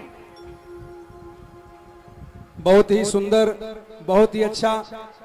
हम सब तो इतना भाव विभोर हो गए कि थकान भी महसूस नहीं हो रही है। कल मैं आप सबसे कहा था, आपने हमारे वचन का पालन किया कि आप लोग सब आए हैं, जो कल थे उससे ज्यादा दुगुने आज आए हैं। आप सबको बहुत बहुत प्रणाम। व्यास पीठ की तरफ से आप सबको बहुत बहुत आशीर्वाद, महादेव की तरफ से भोलेनाथ के तरफ से आप सबको बहुत बहुत आशीर्वाद। आप सब बैठिए, अभी कुछ देर आप सबको लगेगा। कुछ हमारे अतिथि आए हैं, मैं उनका सम्मान करूंगा। उसके पश्चात आरती, आरती के बाद प्रसाद। बिना प्रसाद और आरती के आप लोग न जाइएगा, कथा का महत्व नहीं रह जाता। कथा सुनने के बाद चले जाएं बिना आरती और प्रसाद के। इसलिए मैं अपने कुछ मुख्य अतिथि जो बहुत दूर दूर से हमारे व्हाट्सएप और फेसबुक को देखकर आए हैं, हम लोग जल्दीबाजी में कार्ड नहीं पहुंचा पाए थे, लेकिन व्हाट्सएप फेसबुक इतना तेजी चला, वायरल हुआ कि जहां तक गया वहां तक के लोग आ रहे हैं, कल भी आएंगे। मैं सबसे पहले अपने यहाँ की मुख्य जो हमारे इस धनुपुर की प्रमुख हैं श्रीमती ज्योति यादव जी, आपसे चाहूंगा कि आकर व्यासपीठ का आशीर्वाद लें। उसके पश्चात हमारे अतिथि हैं श्री श्रवण पांडे जी। चूंकि आप सबको बहुत दूर जाना है, माननीय श्रवण पांडे जी JEPWD, आप प्रयागराज से हैं, आप आए। और धीरज तिवारी जो हमारे ग्राम सभा हरिपुर के ही हैं, ओम नारायण तिवारी हमारे भतीजे भी हैं। और आपने इतना बड़ा उत्साह हम सबको दिया कि चाचा जी कथा करवाइए, मैं आपके साथ खड़ा हूं। जय काशीनाथ शुक्ला जी, पिंटू, आप दोनों जन मंच आप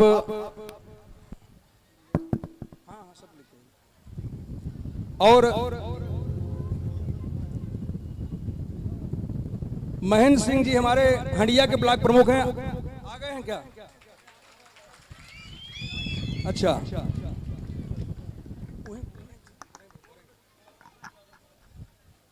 और अभी श्रीमती ज्योति यादव जी का व्यासपीठ की तरफ से सम्मान हुआ। इसके पश्चात हमारे हृदय पांडे जी पूरे सद्भावना से हैं आप, राधे मोहन पांडे जी हैं, अनिल पांडे जी हैं बीबीपुर, सुरेंद्र तिवारी जी हरिपुर मिश्रपुर, चीनी पांडे जी आप सिहोना के हैं। आप लोग बारी बारी से आए और व्यासपीठ का आशीर्वाद लें। हमारे अनिल शास्त्री जी भैया कल आए थे, आपका सौभाग्य है आज भी आप आशीर्वाद लेकर ही जाएं। अवधेश तिवारी जी हम सबके अगुआ, हम सबके मार्गदर्शक, आप भी आए हैं, कृपया आप आए। अब हमारे गुरु जी हैं, चलने में तो बहुत आपको दिक्कत है, मैं कह नहीं पा रहा हूं, लेकिन फिर भी मैं आपसे रिक्वेस्ट करूंगा, श्रीमान राम सागर पाठक जी, आप हम सबको पढ़ाए हैं और आप लोग ये देखिए अंग वस्त्र और रुमाल जो जैसे हो, जिनको जो आशीर्वाद देना है।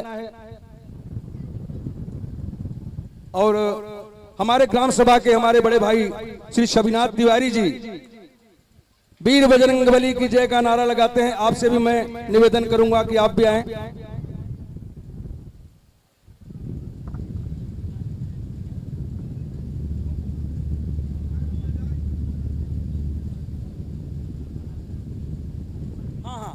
ईश्वर बहादुर सिंह जी भूषण जी, आप भी हम सबके मार्गदर्शक ही हैं। ईश्वर बहादुर सिंह जी, एक मिनट देखिए, आज मैं चूंकि समय का बहुत अभाव है, अब मैं इसके पश्चात श्री जवाहरलाल गौड़ जी, विजय बहादुर यादव जी, आप सुश्री देवी प्रज्ञा जी का सम्मान करने के लिए आ रहे हैं, आप भी आइए। हमारे लल्ले शुक्ल जी और जगदीश त्रिपाठी जी एडवोकेट, मैं बाकी लोगों का सम्मान कल करूंगा और करवाऊंगा, क्योंकि समय का बहुत अभाव है, अभी आरती करना है। विमलेश पटेल जी और राजा मौर्य जी, हम सबके दो बहुत अभिन्न सिपाही धनुपुर के हैं, आप भी आए।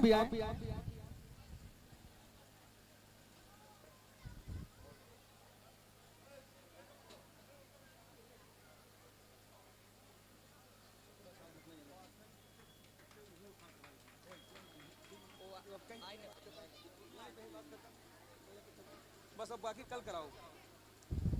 बाकी जो हमारे भाई आए हैं, मैं सबका सम्मान करता हूं। मैं कोशिश करूंगा कि कल जो बचे हुए हमारे हैं, जो हम लोगों के साथ हमेशा साथ, तो पूरा क्षेत्र है, अब इतने लोगों का मैं सम्मान नहीं करा सकता। इतने लोगों का सम्मान कराने के लिए तो 6 दिन सम्मान कराने में ही लग जाएगा, इसलिए सबसे क्षमा चाहते हैं। और कल फिर यही समय कथा का रहेगा 2 से 6:30। बहुत कल अंतिम दिन है।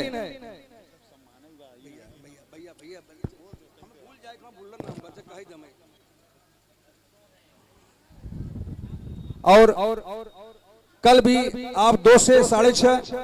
अभी देखिए हमारे विक्रमपुर से प्रेम भैया आए हैं, दुबे जी आए हैं। मैं चाहूंगा कल आप सब आए, कल आप सबका सम्मान इस मंच के द्वारा, व्यासपीठ के द्वारा किया जाएगा। अभी हमारे जितने भी परम साथी, कल अंतिम कथा यार, कथा हेलो, हाँ भूल हो गई, अरे मैं बताया तो भूल हो गई। कल का कथा पूरा रहेगा, परसों भंडारा प्रसाद और समापन तीनों रहेगा।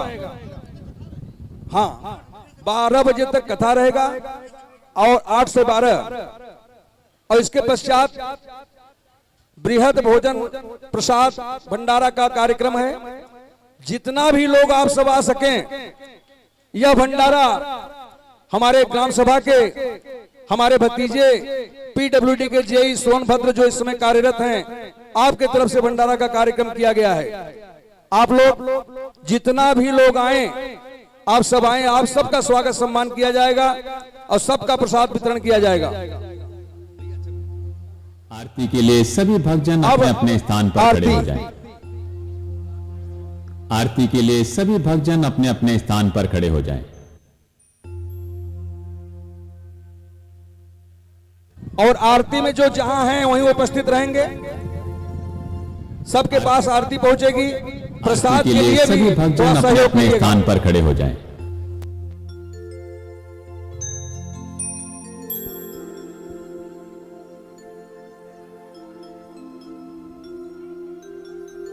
मुख्य यजमान मंच पर आ जाएं आरती करने के लिए, और सभी भक्तजन अपने अपने स्थान पर खड़े हो जाएंगे। आइए हम सभी लोग मिलकर के श्री शिव महापुराण की आरती करते हैं। तत्पश्चात आप सभी लोग दिव्य प्रसाद एवं आरती का दर्शन करेंगे, और प्रसाद और आरती लेकर ही आप सभी लोग अपने अपने घर को जाइएगा। बिना प्रसाद के आप लोग घर मत जाइएगा।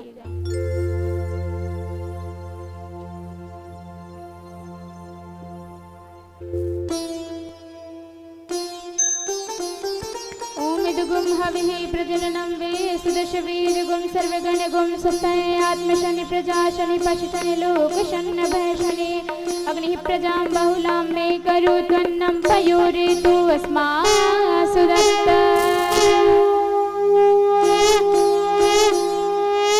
काल के विकराल की त्रिलोकेश्वर त्रिकाल की भूले शिव कृपा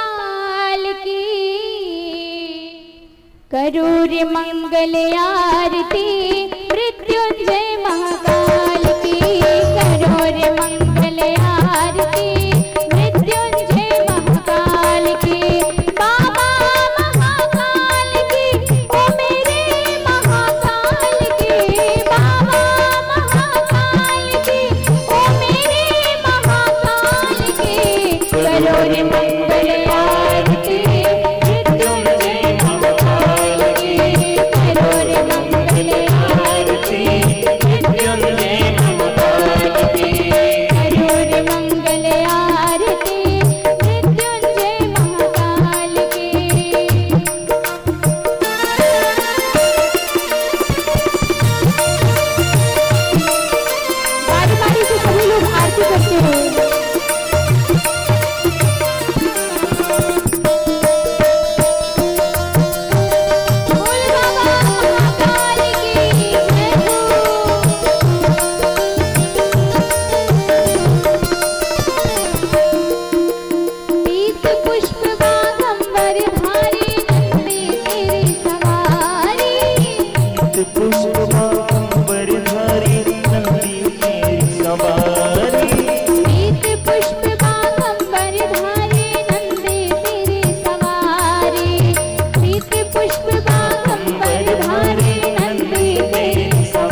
की, मृत्युंजय महाकाल की, करो रे मंगल आरती, मृत्युंजय महाकाल की।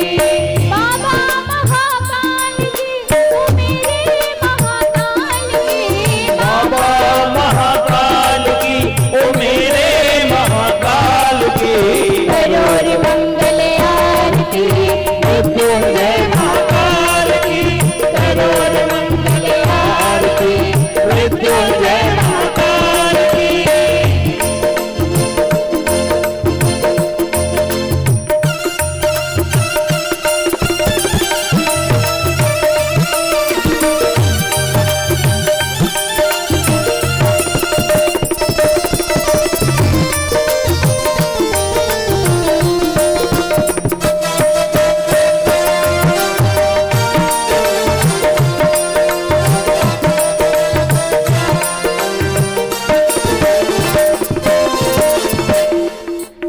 आरत हारे पालन हारे तू है मंगलकारी, आरत हारी पालन हारी, तू है मंगलकारी।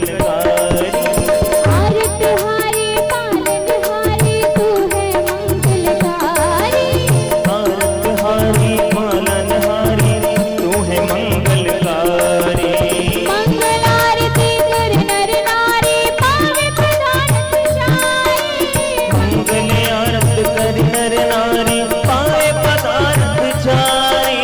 मंगल आरती कर नर नारी पावे प्रधान तुझारी, मंगल आरती कर नर नारी, पाए पदार्थ चारी। काले रूप महाकाल की, कृपा सिंधु महाकाल की, उज्जैनी महाकाल की, करो रे मंगल आरती, मृत्युंजय महाकाल की, करो रे मंगल आरती, मृत्युंजय महाकाल की। बाबा महाकाल की ओ मेरे महाकाल की, बाबा महाकाल की, ओ मेरे महाकाल की, करो रे मंगल आरती, मृत्युंजय महाकाल की, करो रे मंगल आरती, मृत्युंजय महाकाल की, करो रे मंगल आरती, मृत्युंजय महाकाल की, करो रे मंगल आरती, मृत्युंजय महाकाल की, करो रे मंगल आरती, मृत्युंजय महाकाल की। कर्पूर वारम करुणावतारम संसार सारम मुनिगेन्द्रहारम सदा वसंतं हृदयारविन्दे भवं भवानी सतं नमामि। त्वमेव माता पिता त्वमेव त्वमेव बन्धुः सखा त्वमेव, त्वमेव विद्या सर्वं त्वमेव, त्वमेव सर्वं मम देव देवा।